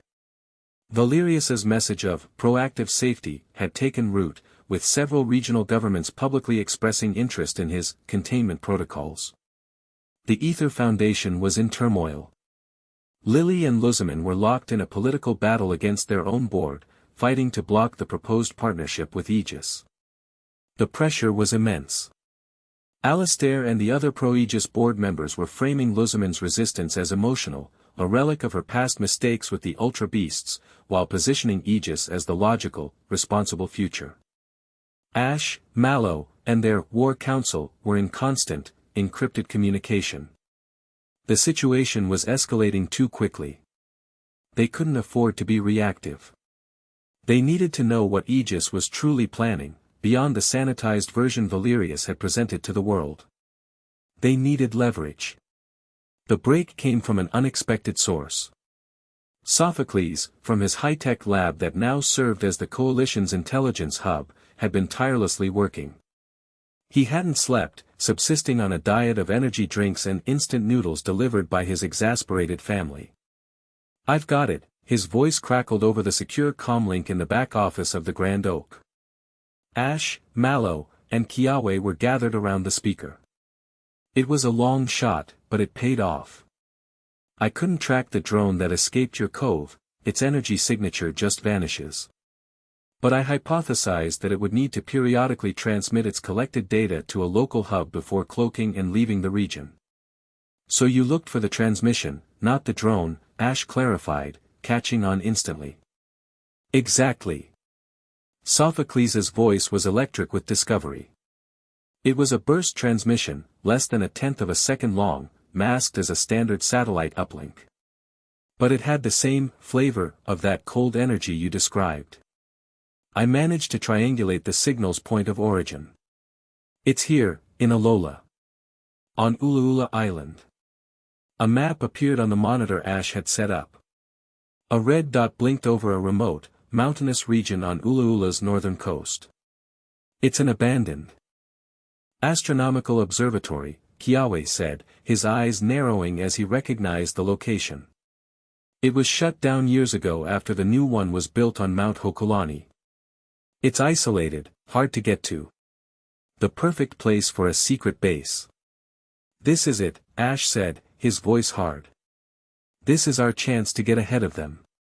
We go in, we get their data, and we find out what their real endgame is." "An infiltration mission," Mallow said. It wasn't a question. "It's too dangerous for a large group. A small, fast team has the best chance of success." "I'll go," Kiawe said immediately, his fists clenching. "My Charizard can get us there without having to use any public transport." "I'm going with you," a new voice said.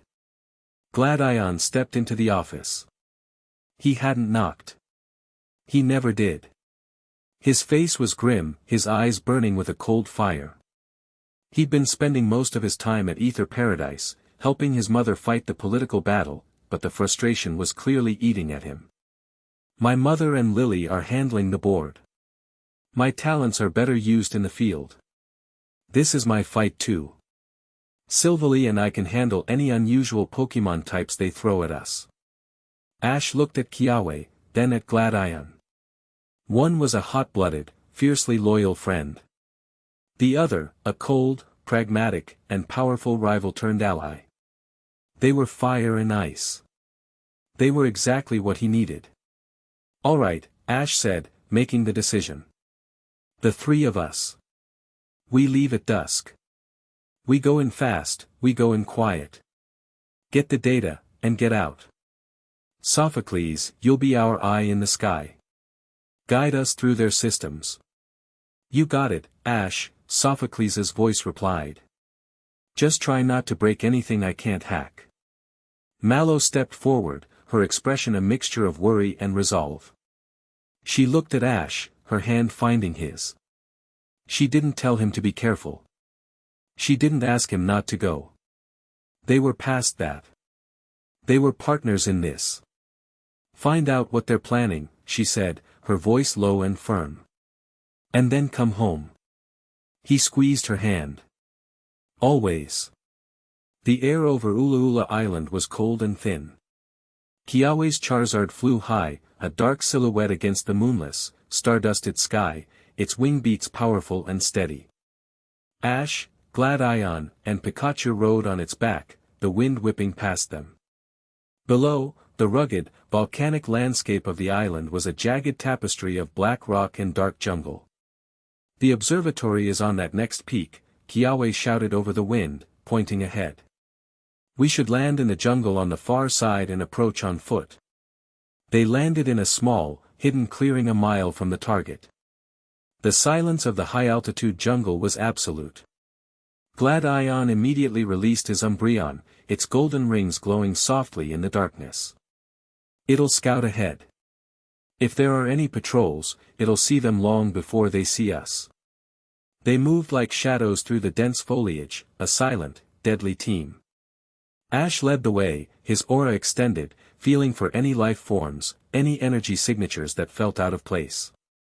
Gladion moved with a practiced, predatory grace, while Kiawe, despite his fiery nature, was surprisingly stealthy, his experience as a guardian of Akala Island serving him well. Sophocles, we're approaching from the west, Ash whispered into the comlink disguised as a watch on his wrist. What are you seeing? Multiple energy signatures, Sophocles' voice replied in his ear. Standard electrical grid, but it's being supplemented by a geothermal generator they've tapped into. They have a lot of power. I'm also seeing a perimeter security system. Motion sensors, infrared cameras, and something else. Some kind of low-frequency sonic barrier. It's probably designed to deter wild Pokémon. Can you get us through? Gladion asked, his voice a low murmur. Already on it, Sophocles said. I'm looping the camera feeds and creating a dead zone in the motion sensor grid. But the sonic barrier is tricky. I can't disable it remotely without tripping an alarm.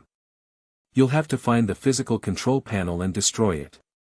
Umbreon materialized from the shadows, giving a soft cry and nodding towards a specific point on the high, electrified fence surrounding the observatory compound. It's found the panel, Gladion said. The control panel was housed in a reinforced steel box. No time for finesse, Kiawe muttered. He released his Turtonator. Shell smash, but keep it quiet. The huge Pokémon didn't roar. It simply hunched, a dull cracking sound echoing as it broke its own defenses to boost its power. Then, with a single, precise strike of its spiked head, it smashed the control box. The low hum of the sonic barrier died with a fizzle of sparks. I'm in, Sophocles' voice chirped. Their internal security just registered a minor power fluctuation and dismissed it. You're clear to the main building. The observatory dome loomed over them, a silent, white monolith under the stars. The main entrance was a reinforced steel door with a biometric scanner. No problem, Sophocles said. I've lifted the security chief's handprint and retinal scan from their personnel files. Just put your hand on the panel, Ash. Try to look official. Ash placed his hand on the scanner. A light glowed green, and with a heavy hiss of hydraulics, the massive door slid open. They slipped inside, into the sterile, cold environment of an active Aegis base. The interior was all white corridors, brushed metal, and the faint, antiseptic smell of ozone. It was eerily quiet. According to the schematics, the main data hub should be in the sublevel, directly below the primary telescope, Sophocles guided them. Stay sharp. I'm picking up internal patrols. They were halfway down a long corridor when Umbreon froze, its body low to the ground, letting out a barely audible hiss. Around the corner, the rhythmic tramp of marching feet grew louder. Two hostiles approaching, Gladion whispered. Ash pointed to an alcove, and the three of them flattened themselves into the shadows. Two purifiers in their signature white and gray armor rounded the corner. They marched with the same robotic precision as the ones they'd fought in the cove. Ash was about to signal for a silent takedown when he heard something else. A faint, metallic scraping sound. Peeking around the edge of the alcove, he saw what was making it. Following the two purifiers was a Pokémon he had only seen in textbooks. A massive, intimidating Metagross. But like the Scizor and Magneton, it was augmented. Its silver body was scarred with black plating, and its four lower claws had been replaced with what looked like advanced energy projectors. Its red eye glowed with an unsettling, analytical light. New target, Ash breathed into his calm, Cyber Metagross. Looks like a heavy hitter. I see it on the internal cams, Sophocles replied, his voice tight. Its bio readings are off the charts. It's not just augmented, it's linked directly to the base's central computer. It's learning. Adapting. It's a mobile security system. The patrol passed their position without noticing them. We can't fight that thing here, Kiawe said. The noise would bring the whole base down on us. We don't have to, Gladion said, a cold glint in his eye. We just have to separate it from its handlers. He released his Zoroark, the Pokémon appearing with a faint shimmer. He pointed down the corridor after the patrol. A silent command was given. Zoroark nodded and melted into the shadows. A moment later, at the far end of the corridor, an illusion flickered into life, a perfect replica of Ash, standing in the middle of the hallway. The two purifiers stopped. Unidentified hostile, one of them synthesized. They raised their weapons. But the Metagross didn't react. Its glowing red eye swiveled, scanning the illusion. A low hum emanated from its body. Analysis, holographic projection. Low-level threat. Dismissed, a new, metallic voice echoed from a speaker on the Metagross's chassis. It had its own vocalizer. Damn, Ash muttered. It's too smart. The Metagross turned and began to float back down the corridor, directly towards their position. It had deduced the direction of the projection source. Plan B, Ash whispered. Kiawe, get ready to make some noise.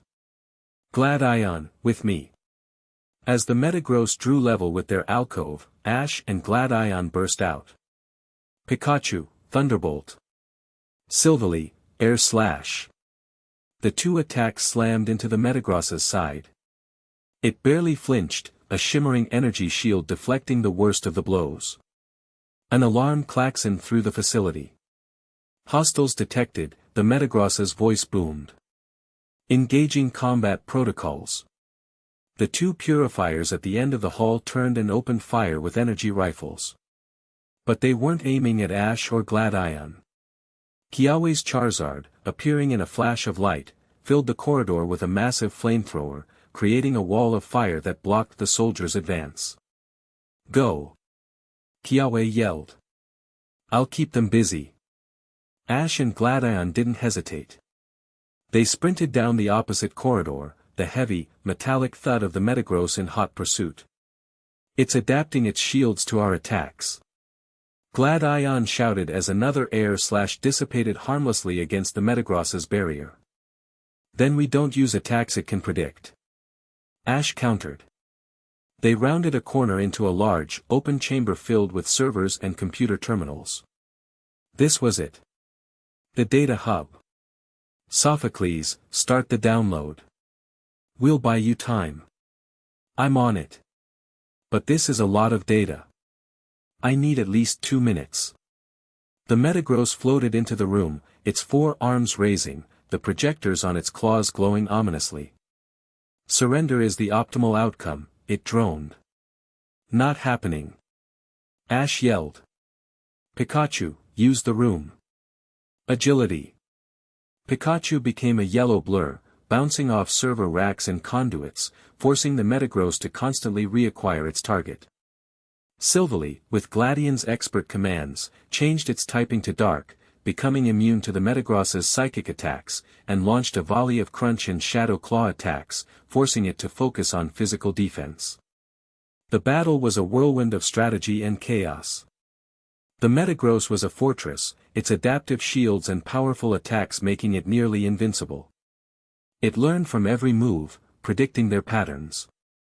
If Pikachu used an electric attack twice, on the third time, the shield was already configured to absorb it. It's processing too fast. Gladion grunted, his Silvally barely dodging a powerful flash cannon. Then we have to give it too much to process. Ash retorted. He saw his opening. The geothermal generator Sophocles had mentioned had thick coolant pipes running along the ceiling of this room. Pikachu, Iron Tail on the pipes. Now.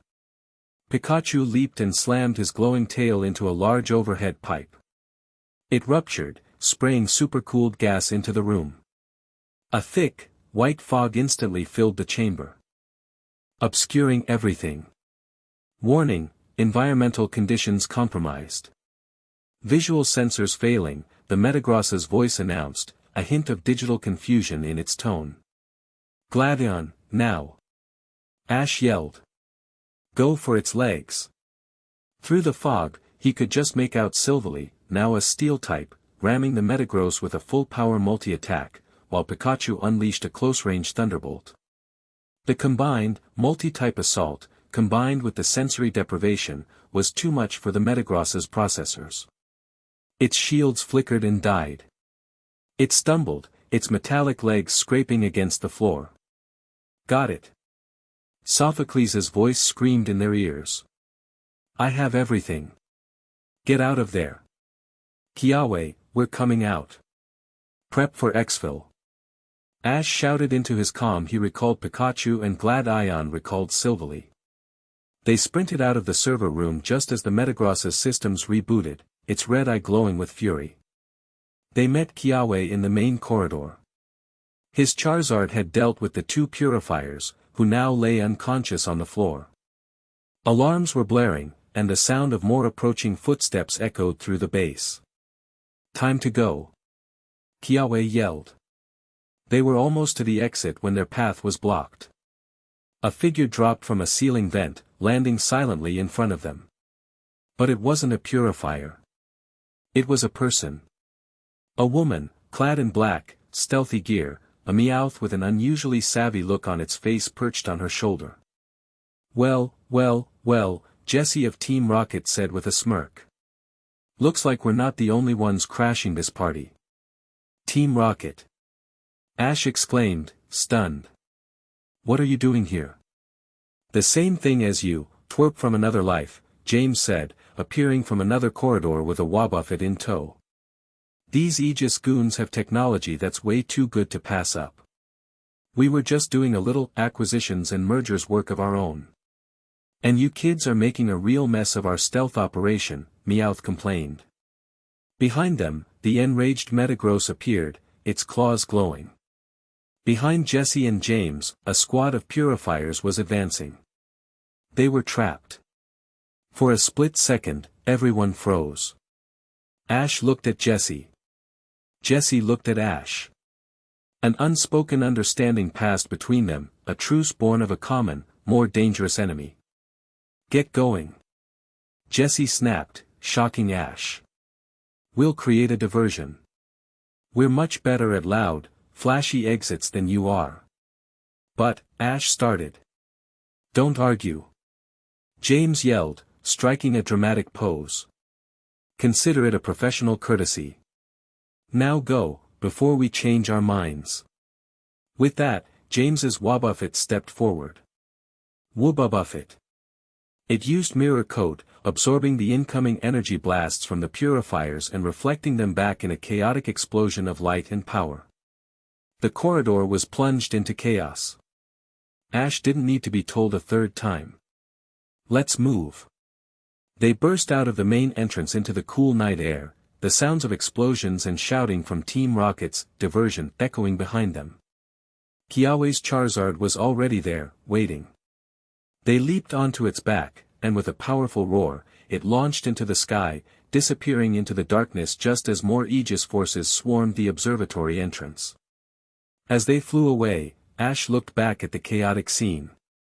Team Rocket, for their own selfish reasons, had just saved them. The world was getting stranger by the day. Sophocles, Ash said into his comm, his heart still pounding. Tell me you got something good. Oh, I got something good, Sophocles' voice replied, and for the first time, it didn't sound excited. It sounded terrified. Ash, you're not going to believe this. Get back to Melee. Now. Back in the secure room at the Grand Oak, the mood was funereal. Mallow and the others had been waiting, their faces etched with worry. The data Sophocles had downloaded was displayed on the large monitor. It wasn't just personnel files or technical schematics. It was a star chart. A complex, three-dimensional map of their solar system, with glowing lines indicating celestial pathways. And at the center of it all were two familiar, majestic Pokémon, Solgaleo and Lunala. These are their known travel paths, Sophocles explained, his voice hushed. Aegis has been tracking them for years. They've mapped their migratory routes through the ultra wormholes, the times they appear in our dimension, everything. Why? Mallow asked, her hand clutching Ash's arm. Why would they need that? Sophocles brought up another file. It was a blueprint, a horrifyingly complex design for a massive device. Because of this, he said. They call it the null field resonator. It's a weapon. He continued, pointing to different parts of the schematic. It's designed to be placed at a focal point of dimensional energy, like the altar of the sun and moon. It uses principles derived from Necrozma. A collective chill went through the room at the name of the prism Pokémon, the Light Devourer. It doesn't create its own power, Sophocles went on, his voice trembling slightly. It amplifies. It's designed to hijack Necrozma's inherent light-absorbing properties and project them, creating a dead zone of null energy. Valerius's plan, it's insane. He's not trying to capture the legendaries. Ash stared at the blueprint, at the star charts, and the horrifying truth slammed into him with the force of a physical blow. He's going to sever our world's connection to them completely, Ash finished, his voice barely a whisper. He wants to create a permanent shield around the planet. A barrier that will cut off the paths of Solgaleo and Lunala, block access to the ultra wormholes, and by doing so, it would neutralize the power of every light-based or celestial-linked legendary Pokémon on Earth. He's not trying to put them in a cage.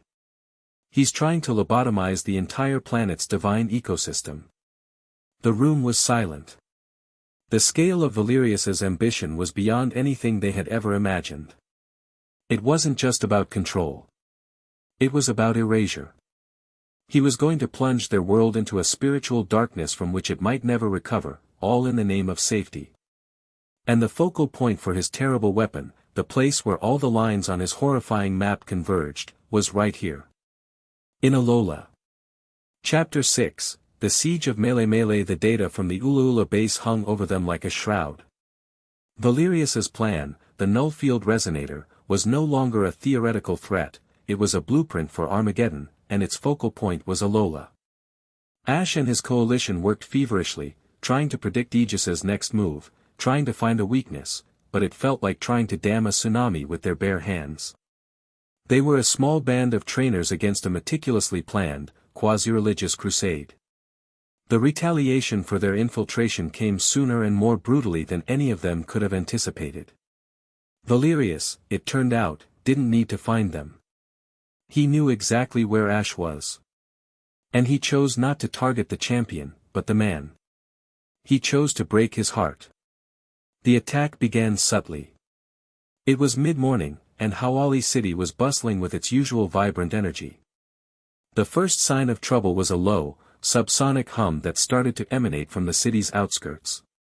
It was a frequency just below the threshold of human hearing, but to Pokémon, it was an ice pick in the skull. Wild Pokémon in the surrounding jungles and fields began to grow agitated.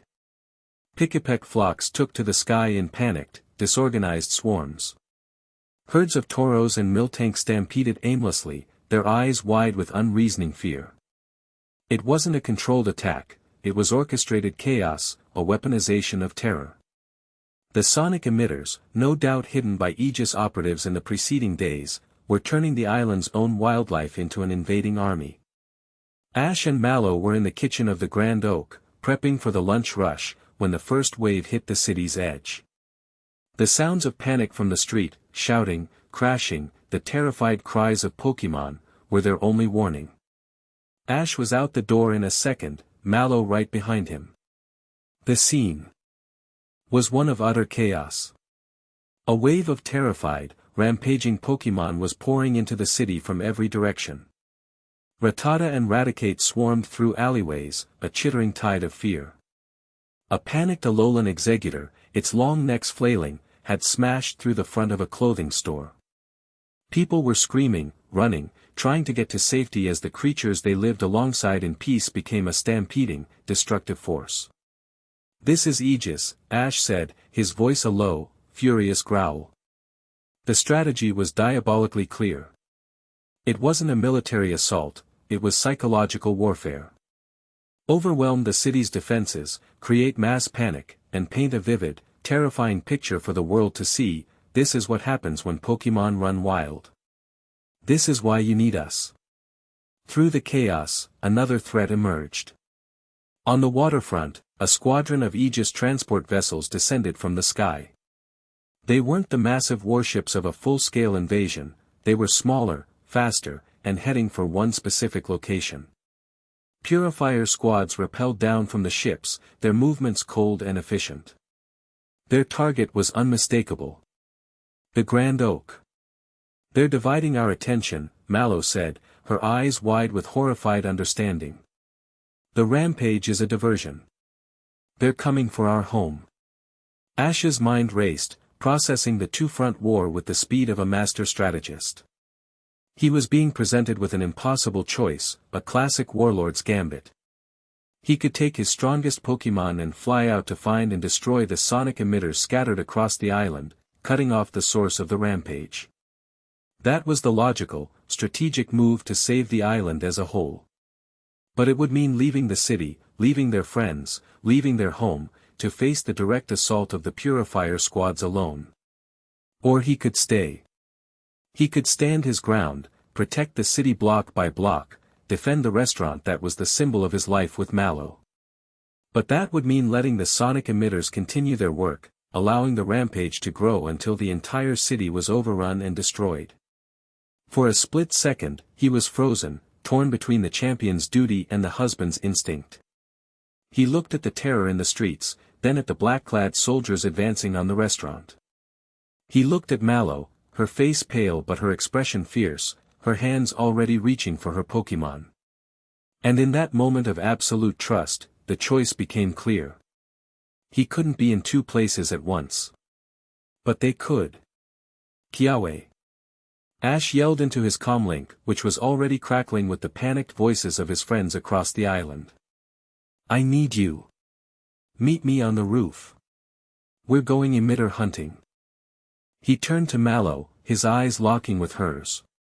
There was no time for a long speech, no time for doubt. He put all of his faith, all of his trust, into a single look and a single command. "Mallow, hold the line." He wasn't asking her to hide. He was asking her to fight.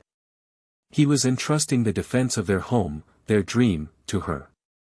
It was the greatest sign of respect he could possibly give. A fire ignited in her eyes. The fear was still there, but it was overwhelmed by a fierce, warrior's resolve. She wasn't just a chef. She wasn't just the champion's wife. She was a guardian of Alola, and this was her home. "Go," she said, her voice ringing with a strength that cut through the chaos. "We'll be here when you get back." That was all he needed. He sprinted back into the restaurant, Pikachu at his heels, and took the stairs to the roof 3 at a time. Below, Mallow was already shouting orders, her voice clear and commanding. "Lana. To the docks. Use Primarina's bubbles to create barriers. Sophocles. Get into the city's security network, find the points where the rampage is thickest. Serena, with me. We're not letting them take one more step."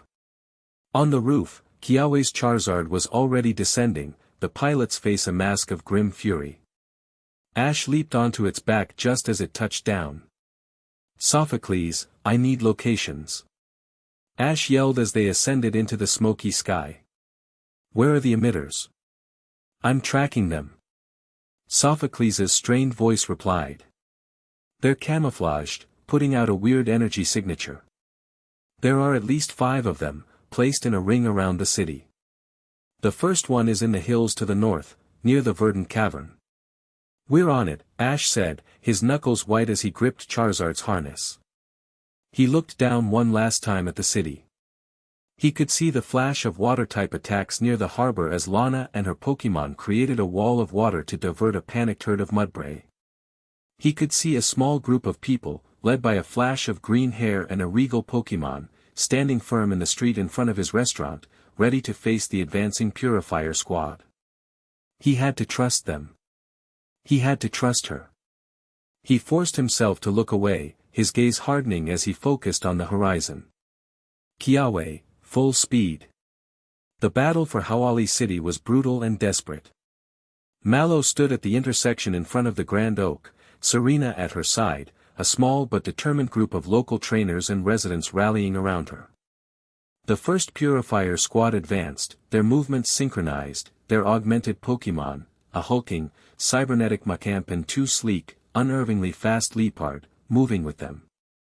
"They're not trying to destroy the building," Mallow realized aloud, her mind working tactically. "Not yet. They're trying to secure it. They want to take it intact. Turn it into a command post and a symbol of their victory." The thought of their home being defiled by Aegis sent a surge of cold fury through her. "We won't let them." "Serena, Magical Leaf," Mallow commanded. A storm of razor-sharp leaves shot down the street, not aimed at the Pokémon, but at the ground in front of them, creating a treacherous, shifting carpet of foliage. The Leopard, bred for speed, faltered for a half-second on the unstable footing. It was the opening one of the local trainers needed. "My Tauros knows earthquake." "Hit it," he yelled. The ground shook, throwing the Aegis Pokémon off balance. But the cybernetic Macamp was barely affected. Its four arms glowed with power. "Targeting analysis, leader," a synthesized voice crackled from the squad leader. "Subdue the grass-type trainer." The Macamp charged, its movements impossibly fast for its size, its four fists a blur of motion as it unleashed a close combat. It was aiming directly for Mallow. "Serena!" Mallow cried. Her partner was a flash of green and white, intercepting the Macamp with a breathtakingly powerful high jump kick. The impact was like a thunderclap. Serena was a grass-type, at a disadvantage against a fighting-type move, but she held her ground, her regal pride and her fierce loyalty giving her strength. The two Pokémon were locked in a stalemate, a contest of pure power. Mallow was not just a spectator. She was the commander. "Now. Everyone, focus your attacks on the Leopard. Take them out of the fight." Inspired by her courage, the small civilian militia fought with a renewed ferocity. Water guns, ember attacks, and tackle assaults from a dozen different Pokémon rained down on the two Cyber Leopard. Overwhelmed by the sheer number of simultaneous, uncoordinated attacks, a type of chaos their programming struggled to process, the two Pokémon were quickly subdued. The squad leader, seeing its support gone, changed tactics. It recalled the Macamp, which was still locked in a power struggle with Serena. Mission compromised. Switching to suppression protocol. The Purifier raised its arm, and a drone detached from its back, zipping into the sky. It fired a volley of canisters that burst in the air, releasing a thick, noxious green gas. "It's poison gas," someone screamed. "It'll knock out our Pokémon." "Serena, use aromatherapy," Mallow shouted, covering her mouth and nose with her arm. A wave of pink, sweet-smelling energy pulsed from Serena, creating a bubble of clean, healing air around them, neutralizing the poison before it could take full effect. She wasn't just a powerful attacker, her support moves were the key to keeping their small army in the fight. She was more than a chef who battled on the side. In that moment, she was a field general, her deep knowledge of her Pokémon's abilities and her innate connection to her friends and neighbors turning a panicked mob into a surprisingly effective fighting force. She was the heart of the resistance, and her courage was infectious. Meanwhile, high in the sky, the battle was faster and more frantic. Ash and Kiawe, guided by Sophocles, were in a high-speed race against time. "Found it!" Kiawe yelled, pointing down. On a rocky plateau, half hidden by camouflage netting, was the first sonic emitter. It was a squat, tripod-like device, pulsing with a sickening, invisible energy. It was guarded by two Aegis aerial drones, sleek, black machines that looked like metallic manta rays. "We'll handle the drones," Ash shouted. "Pikachu, Thunderbolt. Kiawe, let's see a sky attack." Pikachu leaped from Charizard's back, a living bolt of lightning, and slammed into one of the drones. Simultaneously, Kiawe's Turtonator, also on Charizard's back, began to glow with an intense white light, launching itself like a missile towards the other drone. The sky lit up with explosions. While the drones were engaged, Ash pointed at the emitter on the ground. "Charizard, flamethrower. Melt it." A torrent of white-hot fire engulfed the device. It sparked, smoked, and then exploded in a shower of twisted metal. "One down." Sophocles' voice cheered in their ears. "But they know you're coming now. I'm detecting elite Aegis flyers converging on your position." And Ash, the rampage in the city just got worse. It's like a feedback loop. The more scared the Pokémon get, the stronger the signal's effect. They're heading for the hospital. A cold dread washed over Ash. The hospital. Where Burnett worked. Where innocent, defenseless people were trapped. He had to trust Mallow and the others. He had to do his job. "Where's the next one, Sophocles?" "In the crater of the 10-carat hill." "But you've got company." 3 advanced Aegis jets, shaped like arrowheads, screamed out of the clouds, firing laser-like energy blasts. The air became a dizzying vortex of high-speed maneuvers and near-misses. It was an aerial dogfight, Charizard's raw power and flight skill against the cold, calculated precision of Aegis's Top Gun pilots. "We can't fight them and get the emitter," Kiawe yelled, Charizard banking sharply to avoid a volley of shots. "Then let's multitask." Ash countered, his mind a steel trap of tactical possibilities. He pointed to the narrow canyon that led to 10-carat hill.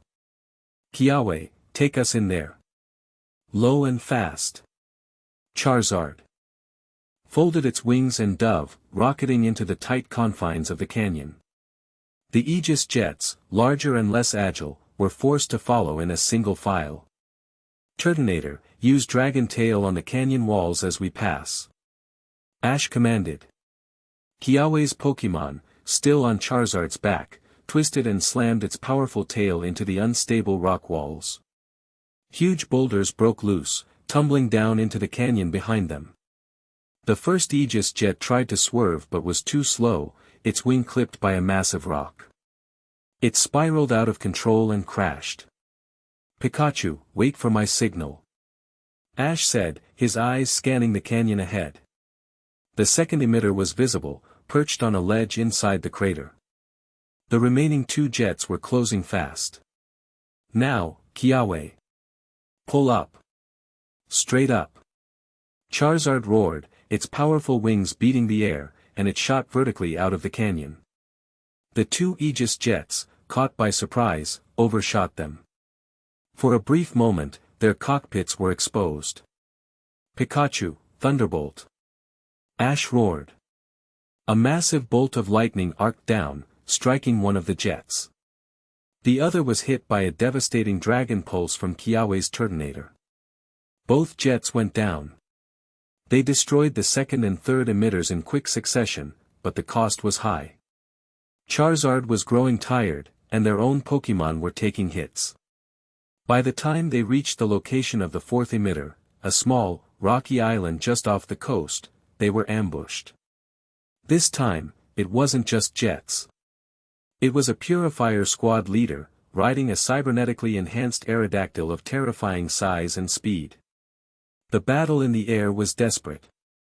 The Aerodactyl was a monster, faster than Charizard and armed with energy cannons mounted on its wings.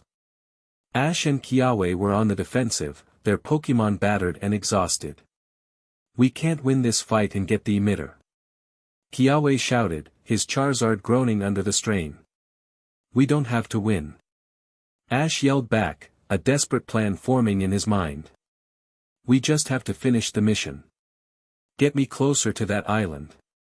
Kiawe urged his flagging Charizard on, diving towards the small island. The Cyber-Aerodactyl was right on their tail, its cannons charging for a final, lethal blast. Pikachu, let's do it. Full power. Ash yelled, pouring his own aura into his partner. Pikachu's body became a blazing sun of electrical energy. But he didn't fire it at the Aerodactyl. He fired it straight down. The 10 million volt thunderbolt hit the tiny island with the force of a meteor. The ground erupted. The sonic emitter was vaporized instantly, but the chain reaction didn't stop there. The entire island, destabilized by the immense power, fractured and collapsed into the sea in a colossal explosion of rock and steam. The shockwave sent the Aerodactyl tumbling, its pilot disoriented. It gave them the opening they needed to escape, but Charizard was listing badly, one wing injured. One more left, Ash panted, holding on tight. Sophocles, where is it? There was a pause. Then Sophocles' voice came back, choked with static and fear. Ash, it's bad. The last emitter, it's not in the jungle. It's in the city. They've mounted it on the roof of the Pokemon school. Back in the city, the battle for the Grand Oak had reached a fever pitch. Mallow and her small militia had repelled 2 squads of purifiers, but they were exhausted, and their Pokemon were nearing their limits. The main rampage had bypassed them, heading for the city center, but a new, more direct threat had arrived. A heavy-duty Aegis transport had landed, and from it emerged their commander for this operation. He was a tall, imposing figure in black armor, his helmet stylized to look like a snarling Pokemon skull. And with him was his partner, a massive, cybernetically enhanced Rhyperior, its body plated with the same black alloy, a drill on one arm replaced with a multi-barreled energy cannon. You have defended this, eatery, with surprising tenacity, the commander's voice boomed from his helmet speaker. But playtime is over. Stand down, or we will level this entire block. Mallow stood her ground, her body bruised, her clothes torn, but her spirit unbroken.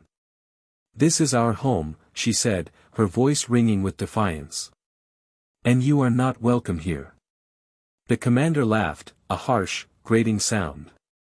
A foolish sentiment. He pointed at the restaurant. Rhyperior, Rock Wrecker. Demolish it. The giant Pokemon roared, a boulder of compressed rock and energy forming in its hands. It was an attack that would utterly destroy the building, the symbol of her and Ash's life together. Time seemed to slow down. Mallow saw the attack coming, saw the smirks on the faces of the purifiers, saw the dream of the Grand Oak about to be turned to rubble. And an ice-cold, primal fury rose up inside her. No, she whispered. No. She thrust her arm forward, her Zering, a simple one given to her by Tapu Lele, blazing to life. Serena. We have to protect our home. Our family. Let's show them the true power of Alola. Bloomdoom Gigadrain. It was a move born of pure desperation and love. Mallow poured all of her energy, her fear, her anger, her love for Ash and their home, into the Z-move. An immense vortex of verdant, swirling energy erupted from Serena. It wasn't the normal Bloomdoom. It was something more. It was a storm of life force itself. Instead of striking the Rhyperior, the vortex engulfed the incoming Rock Wrecker. The boulder of destructive energy, a symbol of death and ruin, was caught in the whirlwind of life. It dissolved, its energy not destroyed, but absorbed, repurposed, fueling the Z-move even further. The vortex then slammed into the Rhyperior. The cybernetic behemoth, built to withstand any conventional attack, had no defense against this. The pure, untamed life energy of Alola, channeled through Mallow's fierce, protective heart, overwhelmed its systems.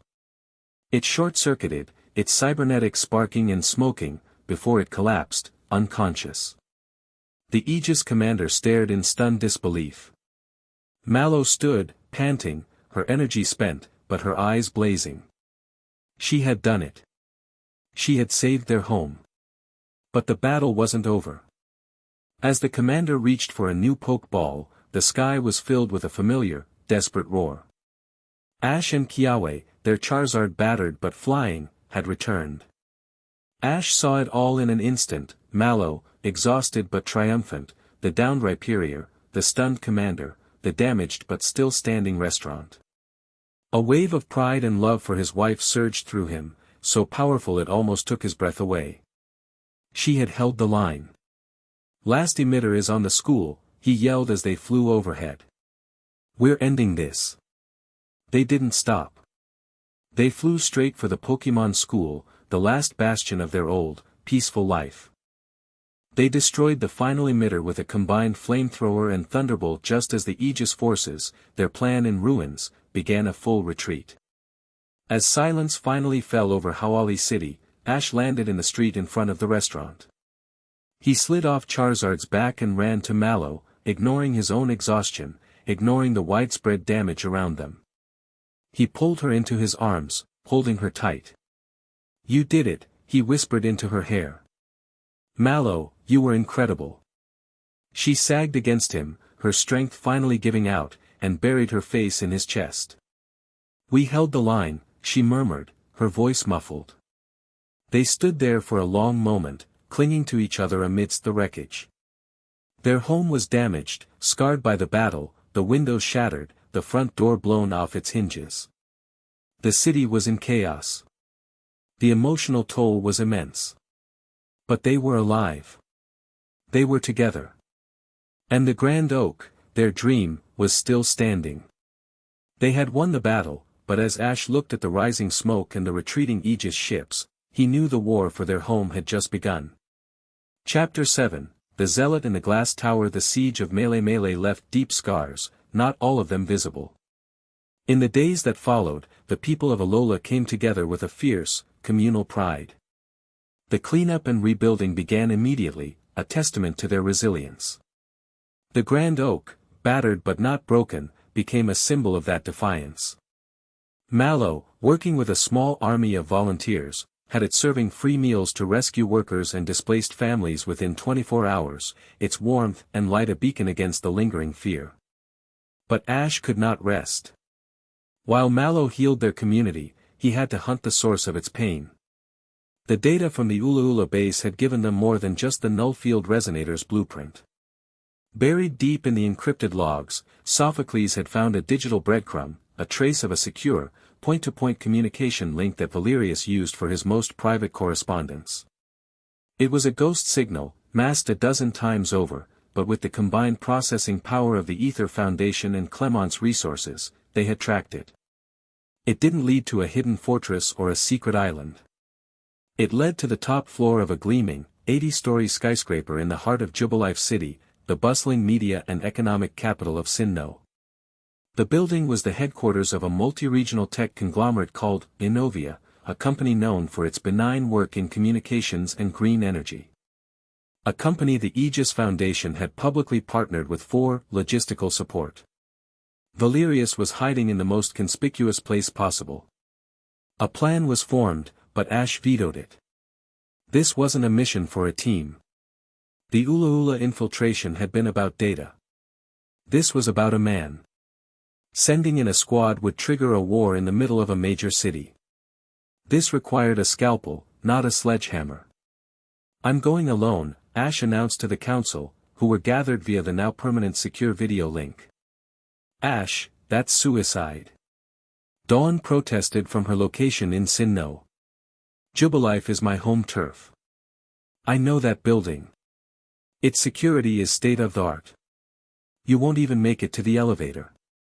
"He's right," Gladion's voice cut in, cold and pragmatic. "Valerius will be expecting a full assault. He won't be expecting a single man to walk in the front door. But going alone is still a fool's errand." Ash looked at the faces on the screen, his friends, his allies, their faces etched with concern. Then he looked at Mallow, who was standing beside him.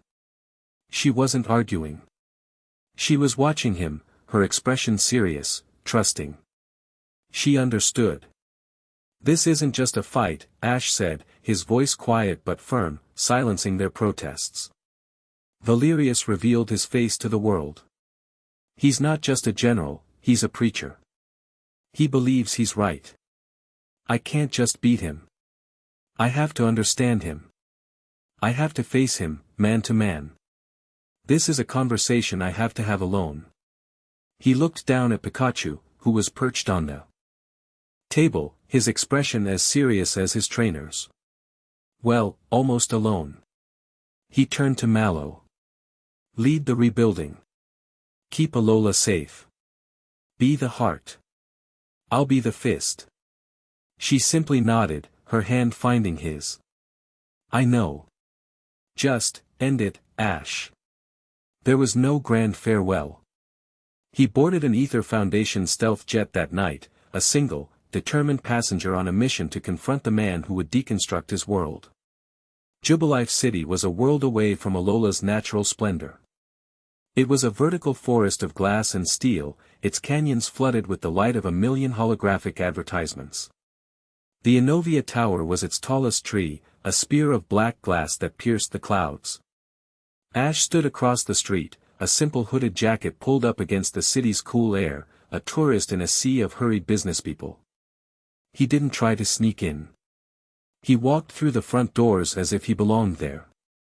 The lobby was a vast, sterile atrium of white marble and brushed chrome. The air hummed with quiet, corporate efficiency. Security guards in sharp gray uniforms stood at attention, their eyes sweeping the crowd.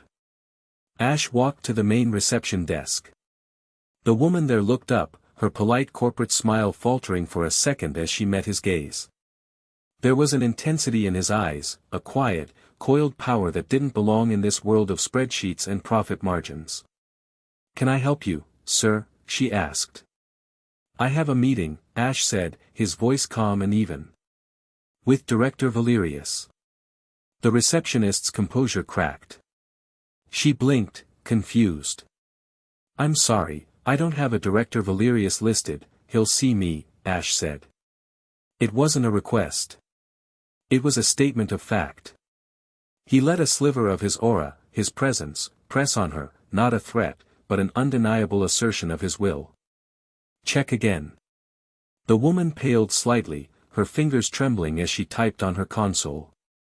A red flag must have appeared on her screen. Her eyes widened. She swallowed hard and pressed a silent button under her desk. "Of course, sir," she stammered, her corporate training kicking back in. "The director's office is on the top floor. Please use the executive elevator at the end of the hall." Ash gave her a simple nod. "Thank you." He walked towards the elevator, feeling the eyes of every security guard in the lobby lock onto him. They didn't move to intercept him. They had their orders. He was being allowed in. Valerius wanted this meeting as much as he did.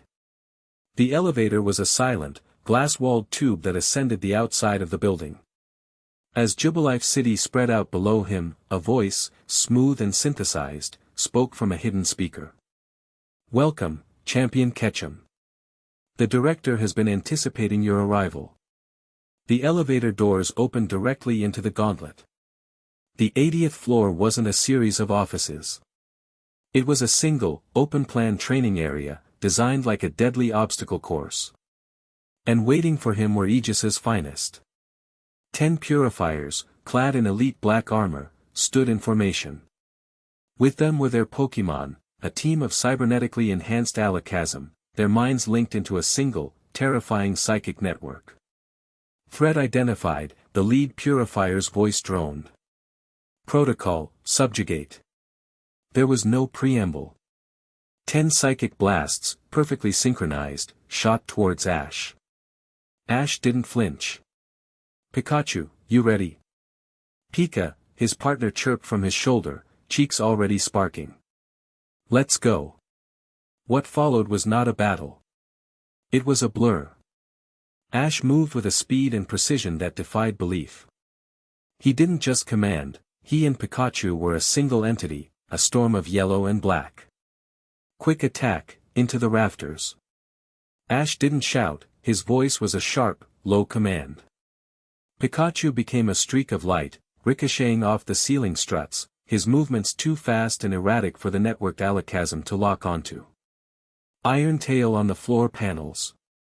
While the Alakazam were looking up, Pikachu dropped, his tail slamming into the raised floor, sending a shockwave that threw the Purifier's footing off for a critical half-second. Now. Thunderbolt. Full spread. Ash roared. A massive dome of electricity erupted from Pikachu, engulfing the entire room. The Alakazam raised psychic barriers, but their footing was unsteady, their concentration broken. The raw power of Pikachu's attack, amplified by Ash's own burning aura, shattered their defenses. The Purifiers and their Pokémon collapsed in a shower of sparks, their systems overloaded. The entire fight had lasted less than 30 seconds. Ash walked through the chamber, stepping over the unconscious bodies without a second glance.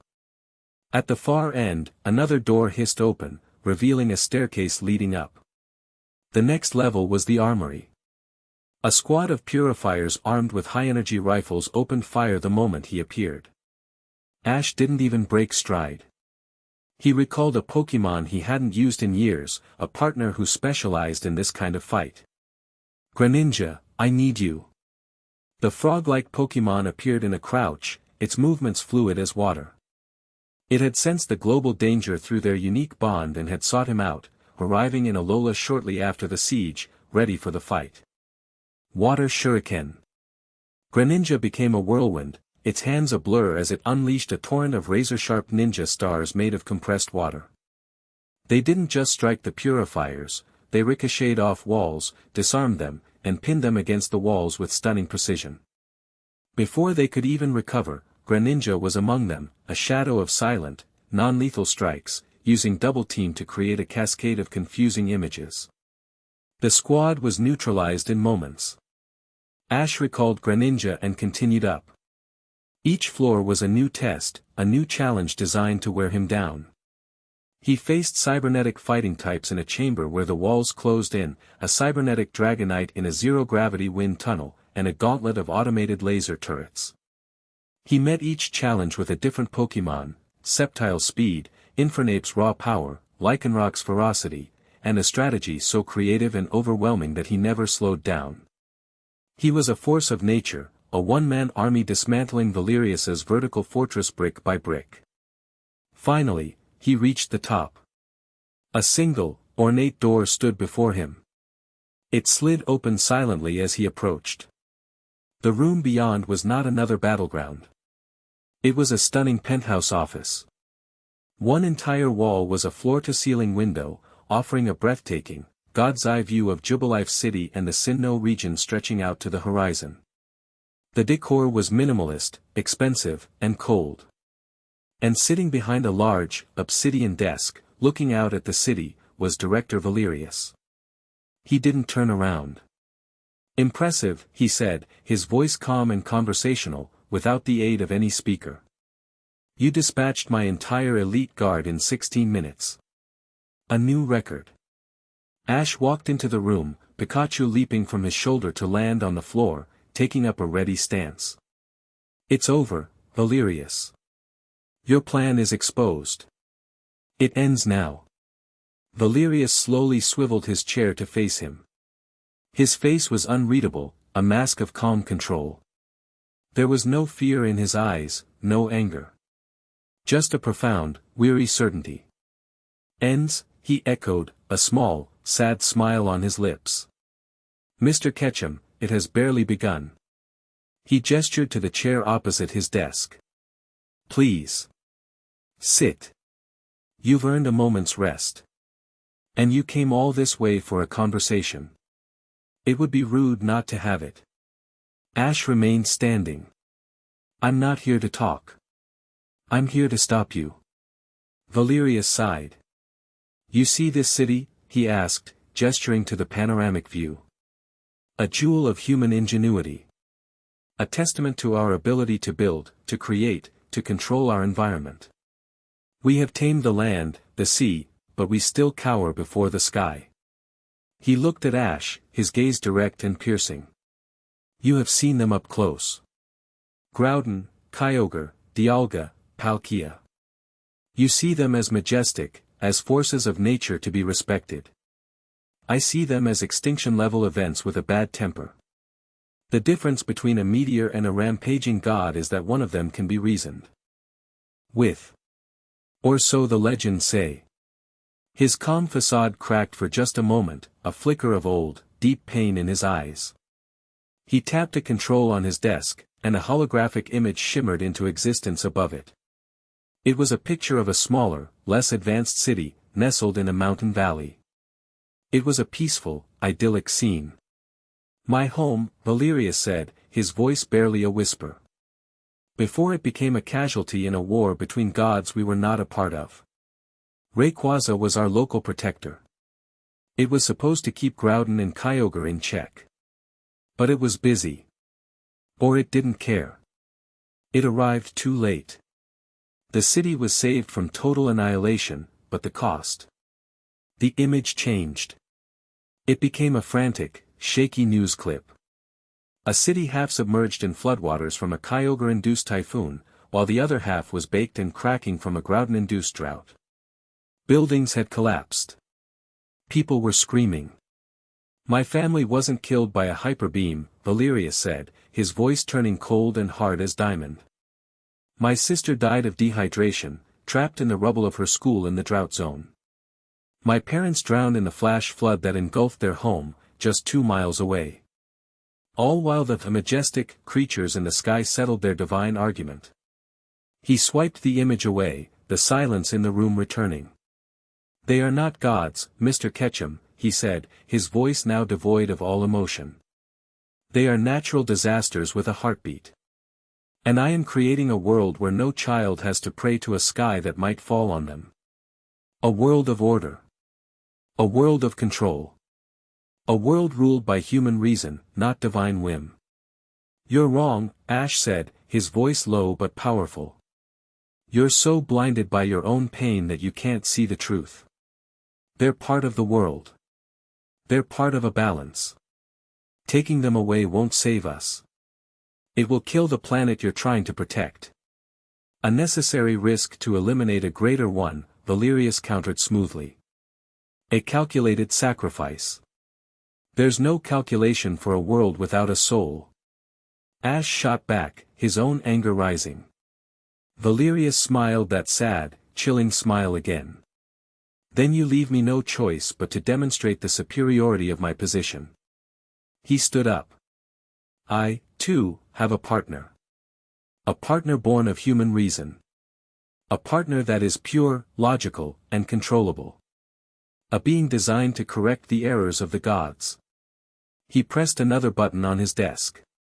A section of the floor slid away, and a platform rose, carrying a single, large, heavily reinforced pokeball.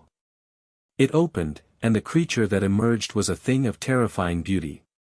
It was an evolution of the type, Null Project, perfected and refined. Its mismatched body parts were now seamless, encased in sleek, black armor that matched Valerius's aesthetic. The restraining helmet was gone, revealing a head that was a fusion of beast and machine. Its eyes glowed with the same cold, red light as the Aegis drones. This was type, full. This magnificent creature was deemed a failure because its power was too great to control, Valerius said. They tried to suppress it. I chose to embrace it. To perfect it. A helmet descended from the ceiling, a sleek, black device covered in electrodes and wires.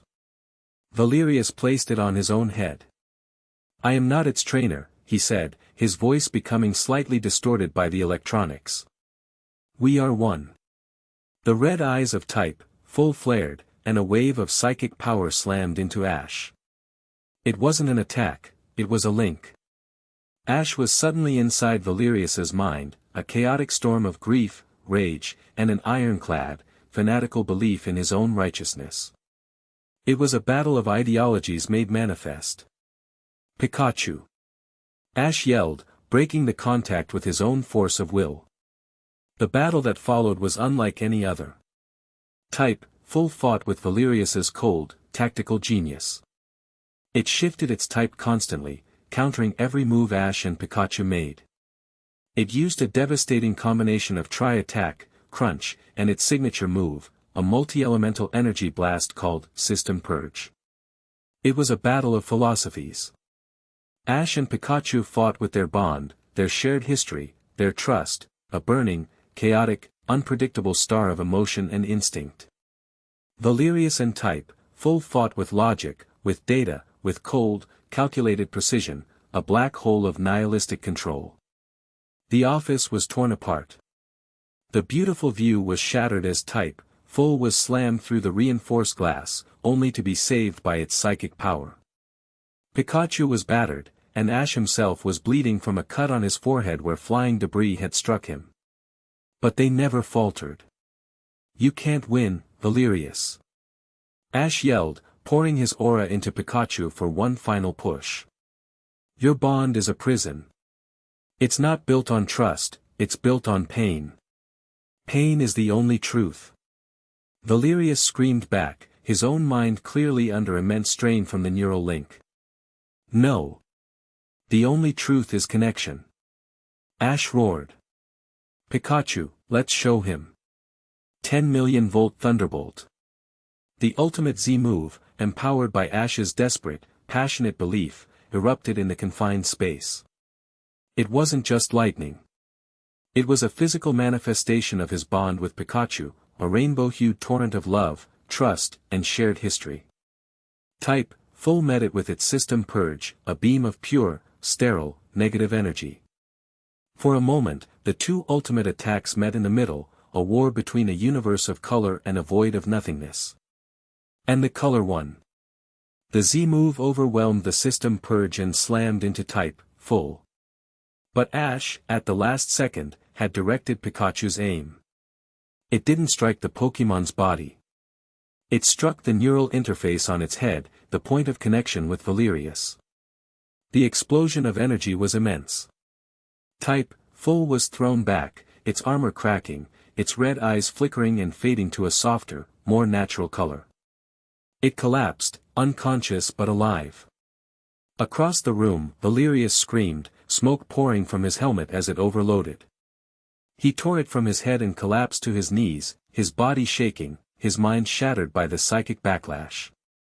Ash stood panting, his body bruised and aching, but victorious. He walked over to the broken man. He saw no monster. He saw a victim, a man so consumed by his own tragedy that he was willing to burn the world down to make sure it never happened again. "It's over," Ash said, his voice heavy with exhaustion. Valerius looked up, his eyes wild, unfocused. But then, a slow, triumphant, chilling smile spread across his face. It was the smile of a martyr who had just fulfilled his purpose. "Over," he rasped, a bloody trickle running from his nose. "Oh, you foolish, heroic boy." He started to laugh, a broken, unhinged sound. "You came all this way. You fought through my entire fortress. You wasted all your time on me."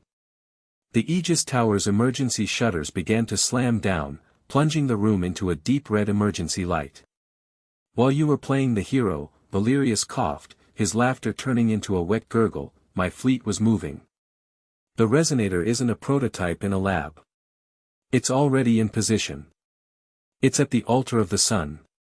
Right now. It's powering up as we speak." He looked at Ash, his eyes gleaming with a terrifying, final victory. "You haven't won anything, champion. You've just lost the game. Checkmate." Valerius allowed himself to go limp, surrendering completely, his part in the plan complete. The tower was now in full lockdown. Ash was trapped, miles from home, while the doomsday clock in Alola had just started its final countdown. Chapter 8, The Longest Night. The escape from the Enovia Tower was not a blaze of glory. It was a desperate, grinding extraction. With the tower in full lockdown and Sinnoh authorities swarming the building in response to the chaos, Ash was trapped. It was Lily and the Ether Foundation who saved him. A specialized stealth craft, designed for incursions into ultra-space, materialized outside the shattered window of Valerius's office. Its hull plating shifted, creating a temporary, shimmering bridge. Ash, carrying a weary Pikachu, had sprinted across it just as Aegis's internal security forces finally blasted their way onto the top floor. The flight back to Alola was silent and heavy. Ash stared out at the endless expanse of the Pacific Ocean below, the victory in Jubilife City feeling not just hollow, but like a catastrophic defeat. Valerius's triumphant, broken laughter echoed in his mind. "You wasted all your time on me." He had been so focused on the man, on the ideology, that he had walked right into the oldest trap in the book, the decoy. He arrived at Ether Paradise to a hero's welcome that he didn't feel he deserved. The entire coalition was there, either in person or on the massive screen in the main conservation area. The news of Valerius's capture had already spread, a supposed triumph for the world. But the faces of Ash's friends were grim. They knew the truth. "He played me," Ash said, his voice flat, as he stood before them. "He used himself as bait, and I took it." "You did what you thought was right, Ash," Mallow said, immediately coming to his side, her hand a warm, grounding presence on his back. "You faced him. You showed him he was wrong. And what good did it do?" Ash countered, a rare note of bitterness in his voice. "The resonator is at the altar. The endgame has already started." "Not yet," Luzman said, her voice sharp and commanding, drawing all attention. She stood before a holographic map of Pony Island, her usual pristine white suit swapped for a more practical, tactical uniform. The Ether Foundation was no longer just a research institute, it was a command center on a war footing. "Our long-range scans confirm it," she explained, pointing to a pulsating red energy signature at the location of the altar of the Sun and Moon. "The device is in place and in its preliminary charging phase. It's drawing ambient energy from the island's ley lines, the same way Tapu Fini's mist draws spiritual energy. It's a slow, deliberate process. Sophocles' analysis of the Ulaula data suggests it needs to reach a critical energy threshold before it can activate. It's building power for one, massive, instantaneous pulse." "How long do we have?" Brock asked, his voice steady. Based on the current energy curve, Sophocles' voice came from a nearby console, where he was working furiously, 24 hours. "Maybe less. At sunset tomorrow, it will have enough power to activate." A heavy silence descended on the group. One day. They had one day to stop the end of their world as they knew it. The mood shifted. The brief moment of despair was burned away by the cold fire of urgency. This was no longer about reacting.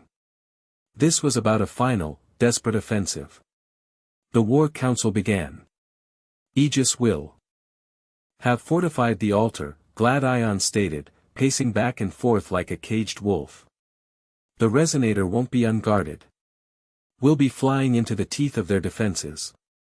The altar is only accessible through the vast Pony Canyon," Kiawe added, tracing the route on the holographic map.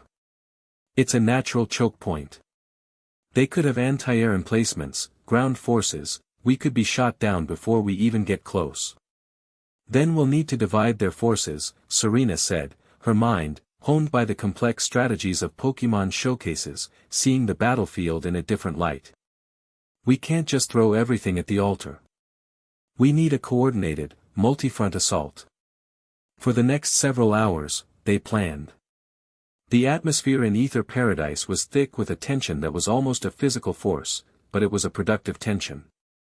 Ash was not the sole commander, he was the center of a collaborative effort, a general who listened to his field officers. He had shed the bitterness of his mistake, his focus narrowing to the monumental task ahead. His charisma, his natural leadership, wasn't about shouting orders, but about drawing the best out of the incredible people around him. They broke the plan into 3 parts. Spearhead, the primary strike team. Their only goal was to reach the altar and destroy the resonator. Ash would lead it, accompanied by Gladion, whose Silvally was their trump card against any unexpected Pokémon types, and Kiawe, their best aerial combatant. Greninja, with its speed and stealth, would also be with him. It was a small, fast, overwhelmingly powerful team designed for a single, decisive blow. Aegis Bane, the aerial and naval support fleet. Led by Luzaman from the bridge of the Ether Paradise itself, which had been retrofitted for combat, this force would engage Aegis's main fleet in the skies and waters around Pony Island. Their job was to create a clear path for the spearhead team, to draw the enemy's fire, and to prevent any reinforcements from reaching the altar. Dawn and her Togekiss, a formidable aerial battler, would lead one of the Ether Foundation's elite aerial squadrons. Misty, from the deck of a high-speed ether vessel, would command the naval front, her mastery of water Pokémon a critical asset in controlling the seas. Hearthguard, the defense of Alola itself.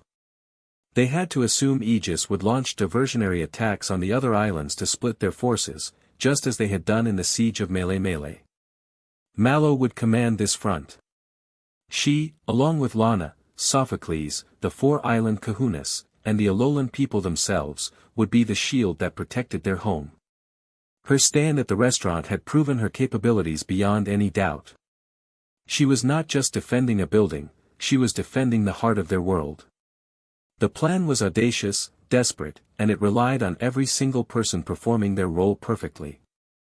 As the final assignments were given, a quiet determination settled over the group. They all knew what was at stake. The long night of preparation began. The Ether Paradise hummed with activity. Pokémon were being healed at the Conservation Center. Techs were loading Clement's custom-designed disruption grenades, devices that could temporarily short out Aegis cybernetics, onto the strike craft. Brock was overseeing the medical bay, preparing for the inevitable casualties. Everyone had a job. In a quiet corner of the observation deck, Ash stood with Mallow, looking out at the dark ocean. The moon was a sliver in the sky, its light seeming weak and distant. For the first time in hours, they were alone. "It's a good plan," Mallow said softly, breaking the silence. "It's the best we could have come up with." "It's a long shot," Ash replied, his voice heavy. "It puts everyone in danger." "It puts you in danger." "No more than you," she countered, turning to face him. She reached up and touched the healing cut on his forehead, her touch gentle. "We're past that, Ash. We're past you trying to carry it all on your own. You said it yourself, you're the fist, I'm the heart. One is useless without the other." He looked at her, at the strength and resolve in her eyes, and a wave of overwhelming love washed over him. In the face of Armageddon, she was his anchor. "I know. I'm scared." It was a rare admission from him.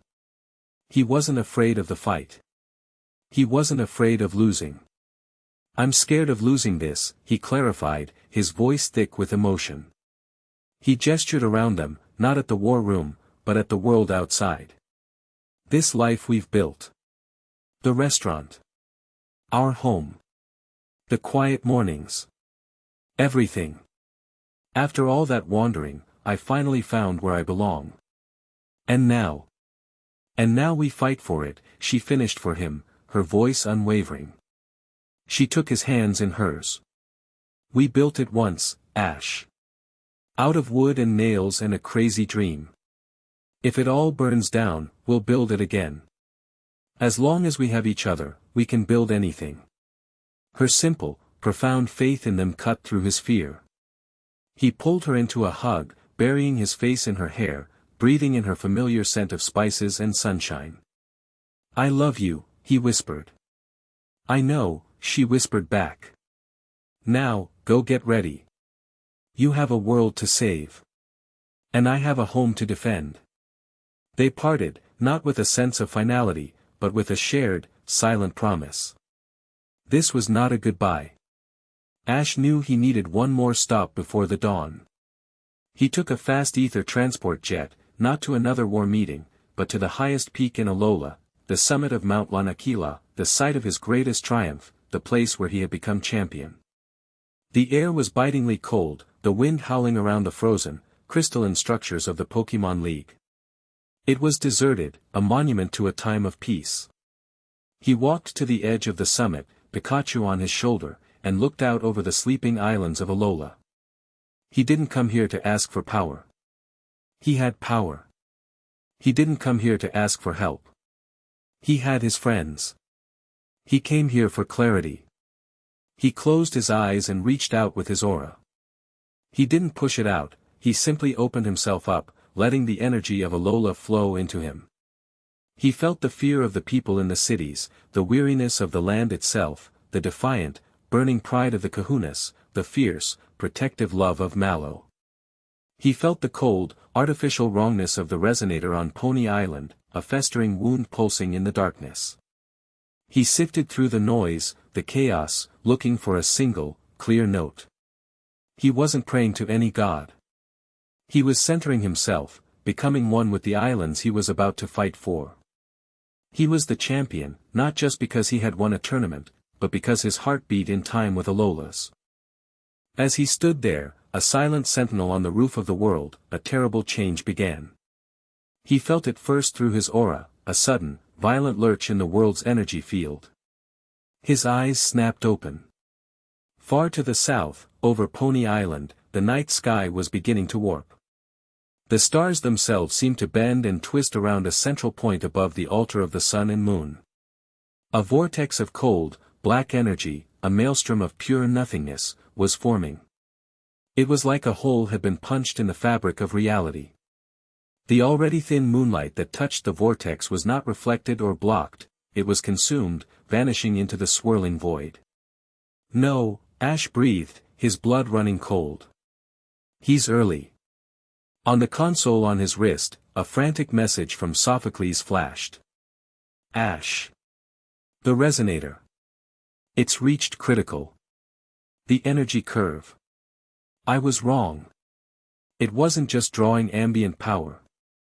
It was creating a siphon. The closer it got to full power, the faster it could draw more. It's starting now. The activation wasn't going to be at sunset tomorrow.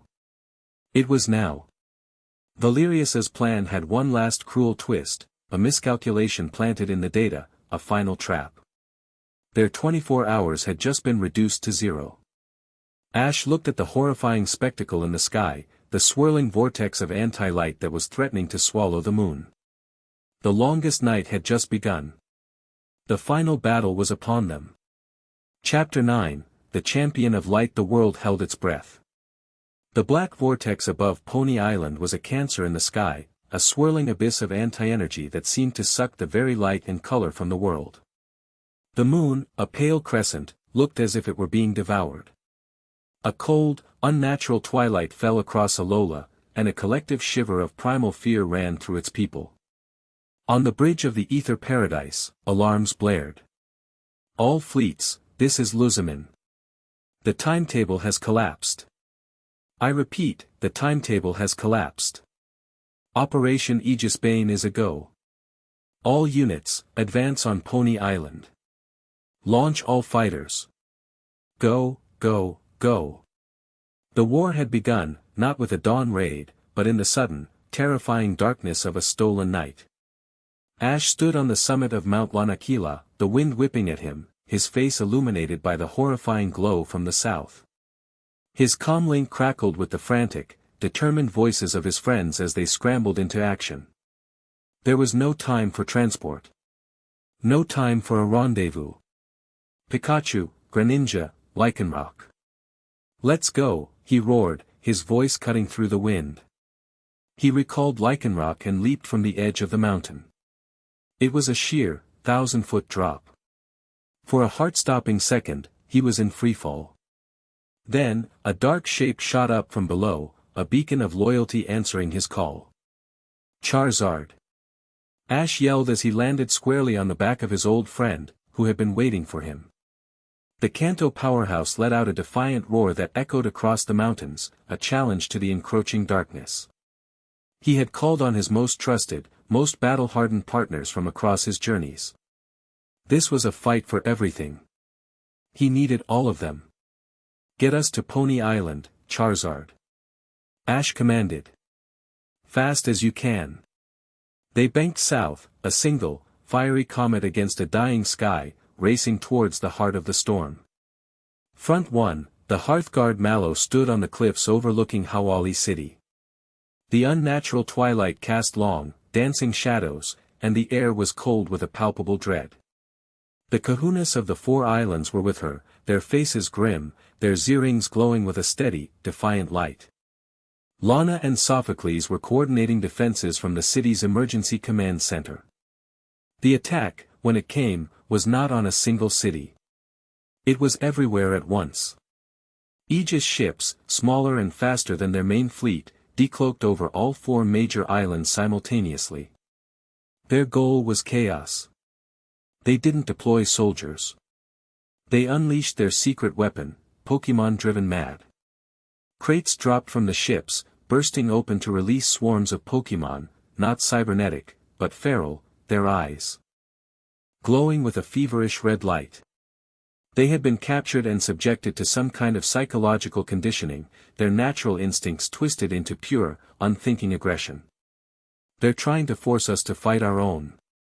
Hala, the kahuna of Melee, growled, his Hariyama taking a ready stance. It is a coward's tactic, Olivia of Akala said, her Lycanroc snarling at her side. A tactic that will fail, Mallow declared, her voice ringing with the authority she had earned during the siege.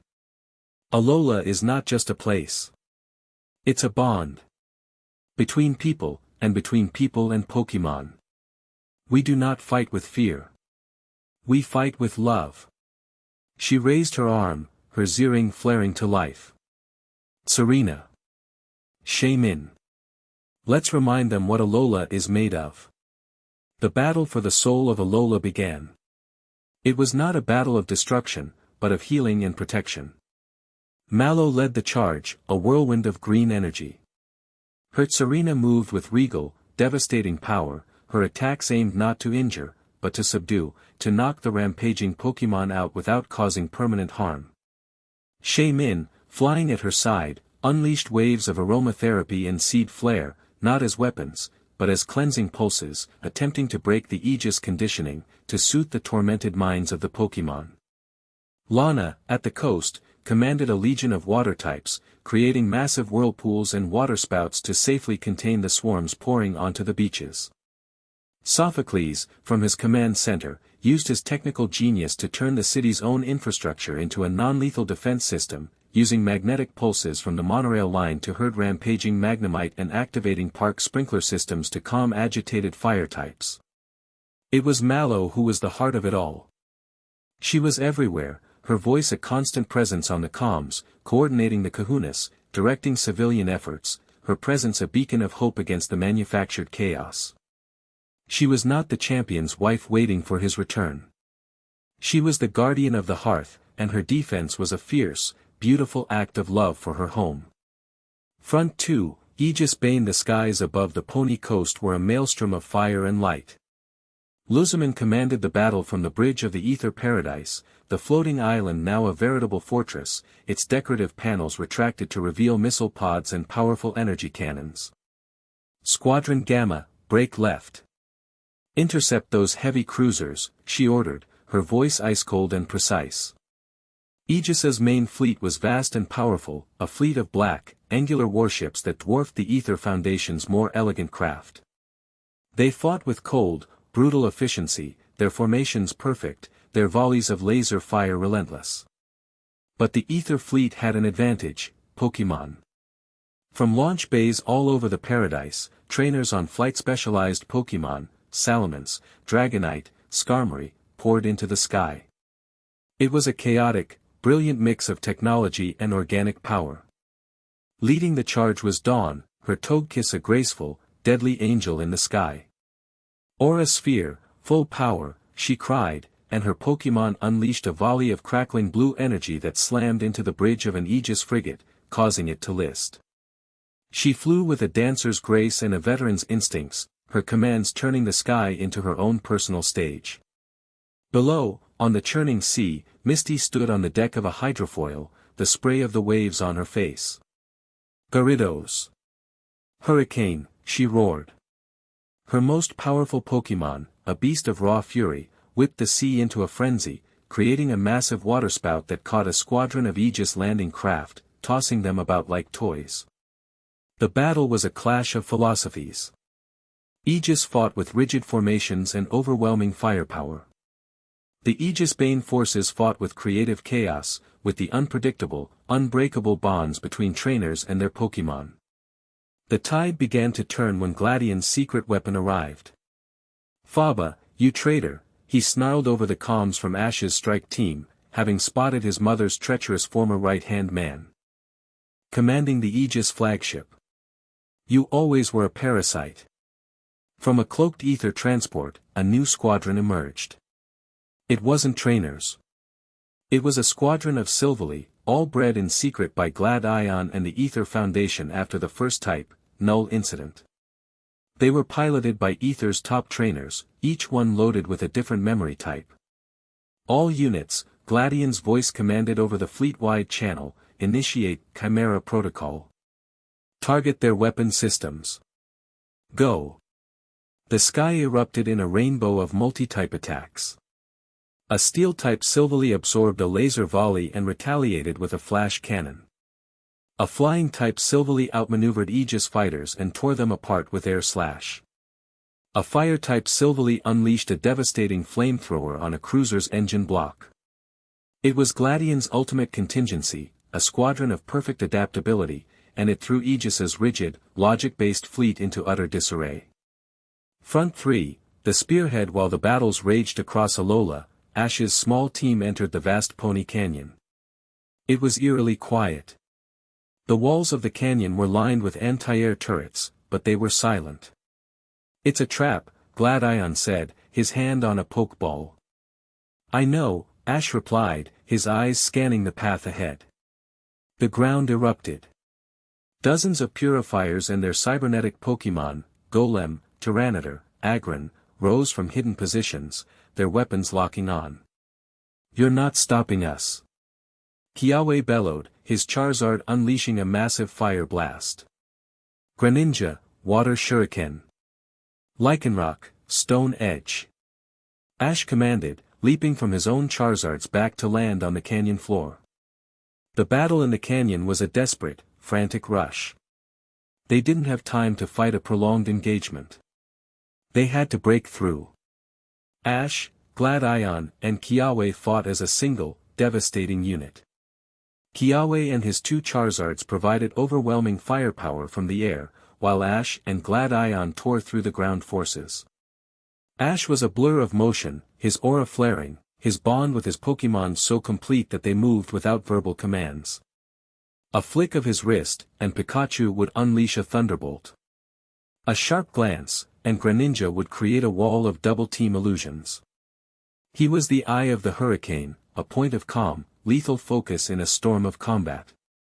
They broke through the last line of defense and emerged onto the vast, flat expanse of the altar. And they saw it. The null field resonator was a monstrous thing.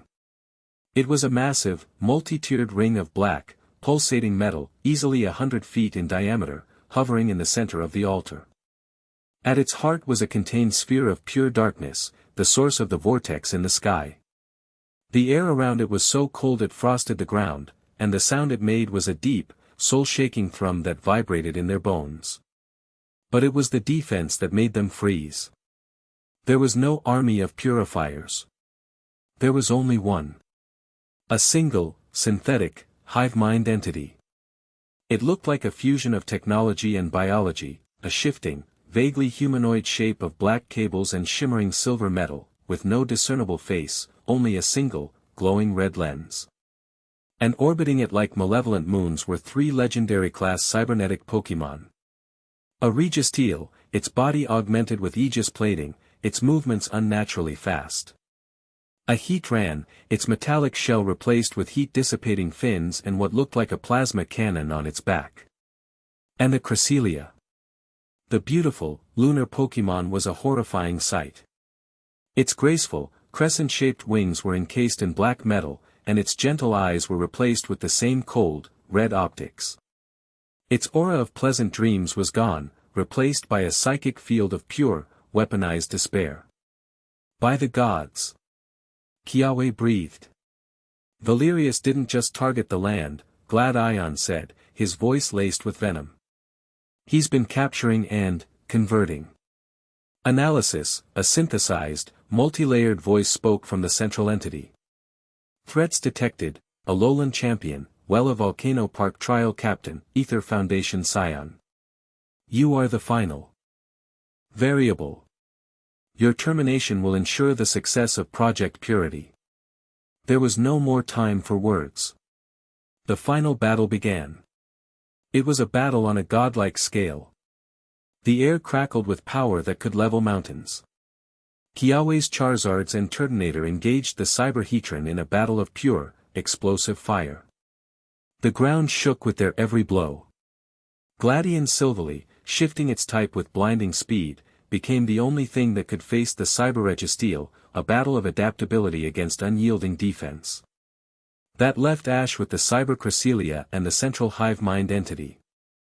We have to take that thing down. Ash yelled, pointing at the central intelligence. It's controlling them. But the Cresselia moved to intercept. It didn't attack with energy. It attacked with the mind. A wave of pure, concentrated despair washed over them, a psychic scream that showed them visions of their greatest fears, Mallow falling, Alola in ashes, their Pokémon defeated. Don't listen to it.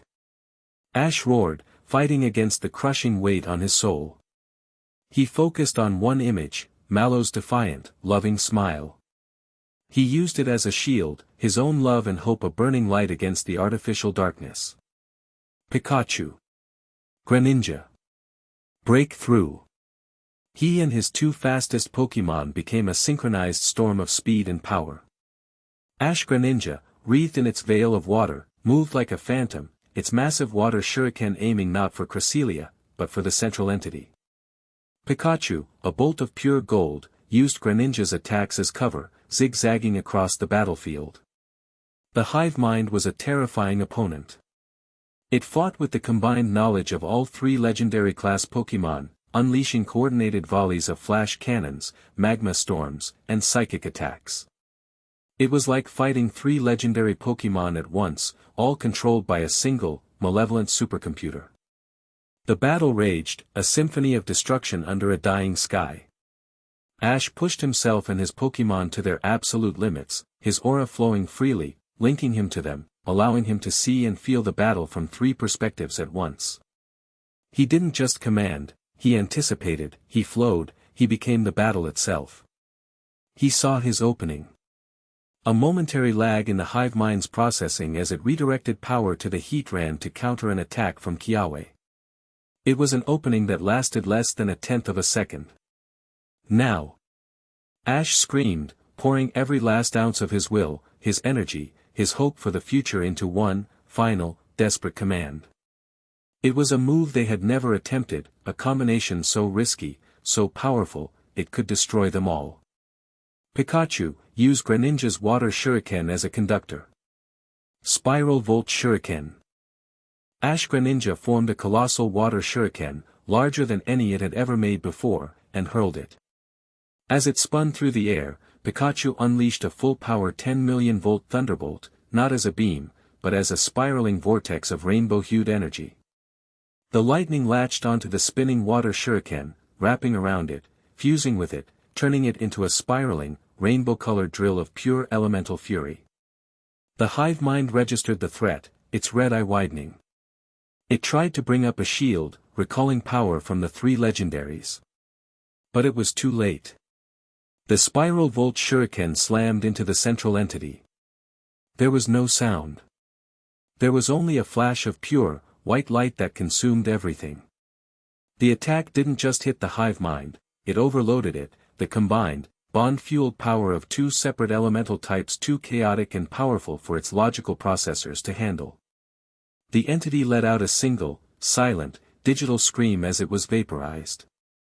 The moment it was destroyed, the red lights in the eyes of the Registeel, Heatran, and Cresselia flickered and died. Their cybernetic parts sparked and went dark. Freed from their prison, the three legendary Pokémon collapsed, their bodies battered but their spirits their own once more. Kiawe and Gladion stood panting, their Pokémon exhausted but victorious. They had done it. But as the white light faded, they saw the horrifying truth. The resonator's core, the sphere of black energy, was still there. And with the destruction of its control unit, it had gone into a catastrophic failure mode. It was glowing brighter, vibrating violently. Ash! Sophocles' voice screamed over the comms. The core is destabilizing. The destruction of the hive mind triggered a failsafe. It's going to detonate. The energy it's collected, it's going to release it all at once. It'll wipe Pony Island off the map, and the resulting energy wave will poison the entire planet's ecosystem for centuries. The resonator let out a high-pitched, world-shattering whine. It was about to explode. Chapter 10, A New Dawn for Alola. The whine of the resonator's core intensified, a sound that tore at the very fabric of reality. The sphere of contained nothingness began to crack, veins of incandescent anti-energy spreading across its surface like a breaking eggshell. The vortex in the sky above convulsed, a dying beast ready to lash out in a final, world-ending cataclysm. We have to get out of here. Kiawe yelled, recalling his exhausted Pokémon. There's nothing we can do. Gladion stared at the imploding core, his face pale, a rare look of helplessness in his eyes. He had no memory drive for this, no strategy to counter the detonation of a miniature black hole. He's right, Ash. Let's go. But Ash wasn't moving. He stood before the violently vibrating core, his back to his friends, his expression a strange mixture of terror and absolute resolve.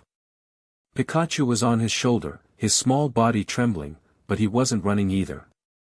Ash, what are you doing? Gladion shouted, taking a step towards him. Get Kiawe out of here, Ash said, his voice eerily calm. He didn't turn around. That's an order. I'm not leaving you. Kiawe protested, his voice cracking. You have to, Ash said, his voice now imbued with the undeniable authority of the champion. Get back to Akala. Protect your home. Protect your family. He finally glanced back, and the look in his eyes silenced them. It was the look of a man who had made his peace. Go. Gladion hesitated for only a second. He understood sacrifice. He grabbed Kiawe's arm. He's made his choice. He dragged the protesting trial captain towards his own Charizard. We have to warn the others. With a final, sorrowful look back, they took to the sky, fleeing the inevitable. Now, Ash was alone with the end of the world. He looked at the imploding core, the raw void energy that was about to be unleashed. He thought of Malow, of their restaurant, of the life they had fought so hard to build. He thought of the promise he had made her, to always come home. And he knew there was only one way to keep it. He couldn't destroy the energy. He couldn't contain it. But maybe, just maybe, he could absorb it. Neutralize it. Ground it with his own life force. Pikachu, he said softly, his voice full of a love that spanned a lifetime of adventure. You need to go, buddy. Get to Malow. Keep her safe. Pikachu just looked at him, his brown eyes filled with an unshakable loyalty that transcended words. He let out a soft, determined "cha" and pressed his head against Ash's cheek. He wasn't going anywhere. A sad, proud smile touched Ash's lips. Okay, he whispered. Together, then. One last time. He took a deep breath and stepped forward, his hands outstretched towards the imploding core. He closed his eyes and did the single most dangerous thing he had ever done. He unleashed his aura. It wasn't a weapon. It wasn't a shield in the conventional sense. He opened the floodgates of his own life force, his very soul, and turned it into a conduit. He wasn't trying to block the void, he was inviting it in, intending to use his own vibrant, living energy as a neutralizing agent, a positive charge to cancel out the ultimate negative. The core shattered. A tidal wave of pure, silent, soul-crushing void energy washed over him. The pain was absolute. It was the feeling of being unmade, of his existence being systematically erased. His aura, a brilliant blue flame, was instantly engulfed by the crushing blackness. The energy was too much, a universe of nothingness against a single, mortal soul. It began to consume him. His skin grew pale, his hair lost its color, and his life force flickered like a dying candle. He was being erased from existence. Pikachu, on his shoulder, screamed, unleashing a torrent of lightning, not as an attack, but as a desperate attempt to anchor his partner to the world, to feed his own life force into Ash's fading flame. It wasn't enough. Ash felt his consciousness begin to fray. He saw flashes of his life, his mother waving goodbye in Pallet Town, meeting Misty and Brock, winning his first badge, the joy of 100 battles, the sorrow of 100 goodbyes. And then, he saw Mallow's face, her radiant smile on their wedding day. "I'm sorry," he thought, his last ounce of strength failing. "I couldn't keep my promise." And then, a new light appeared. It wasn't his own. It was 4 distinct points of light, descending from the heavens. Gold. Pink. Purple. Red. Tapu Koko. Tapu Lele. Tapu Bulu. Tapu Fini. The 4 guardian deities of Alola materialized around him, their forms glowing with an intense, ancient power. They had felt the final, desperate act of their champion, the protector who had bled for their islands. They would not let him fall alone. They raised their shielded arms in unison, a chorus of divine cries echoing across the desolate altar. They poured their own immense, primal energy not at the void, but into Ash, reinforcing his aura, building a sea wall of life against the tide of nothingness. But even their combined power was only slowing the inevitable. The void was too vast. From the heavens, 2 more beings of light descended, drawn by the cataclysm and the call of their fellow legendaries.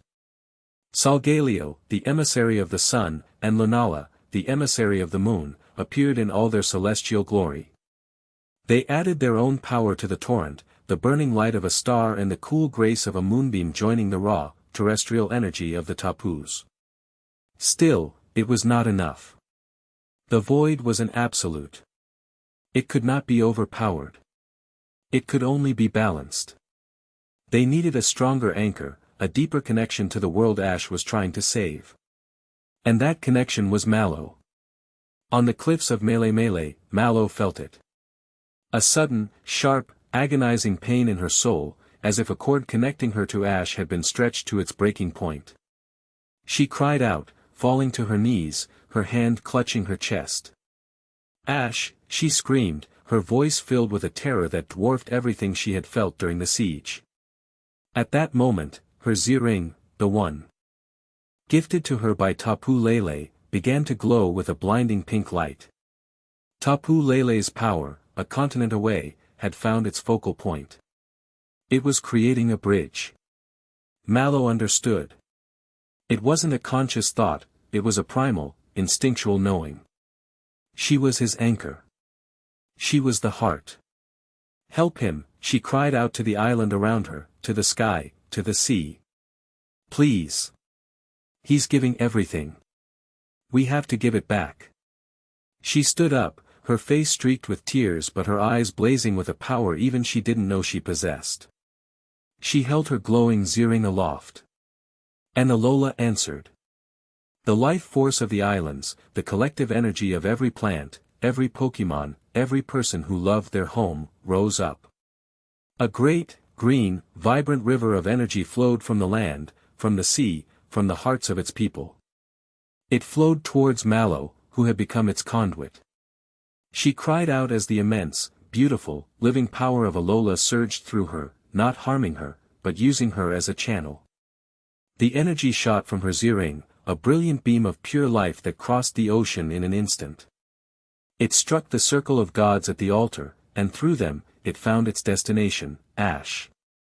If the void was the energy of nothingness, this was the energy of everything.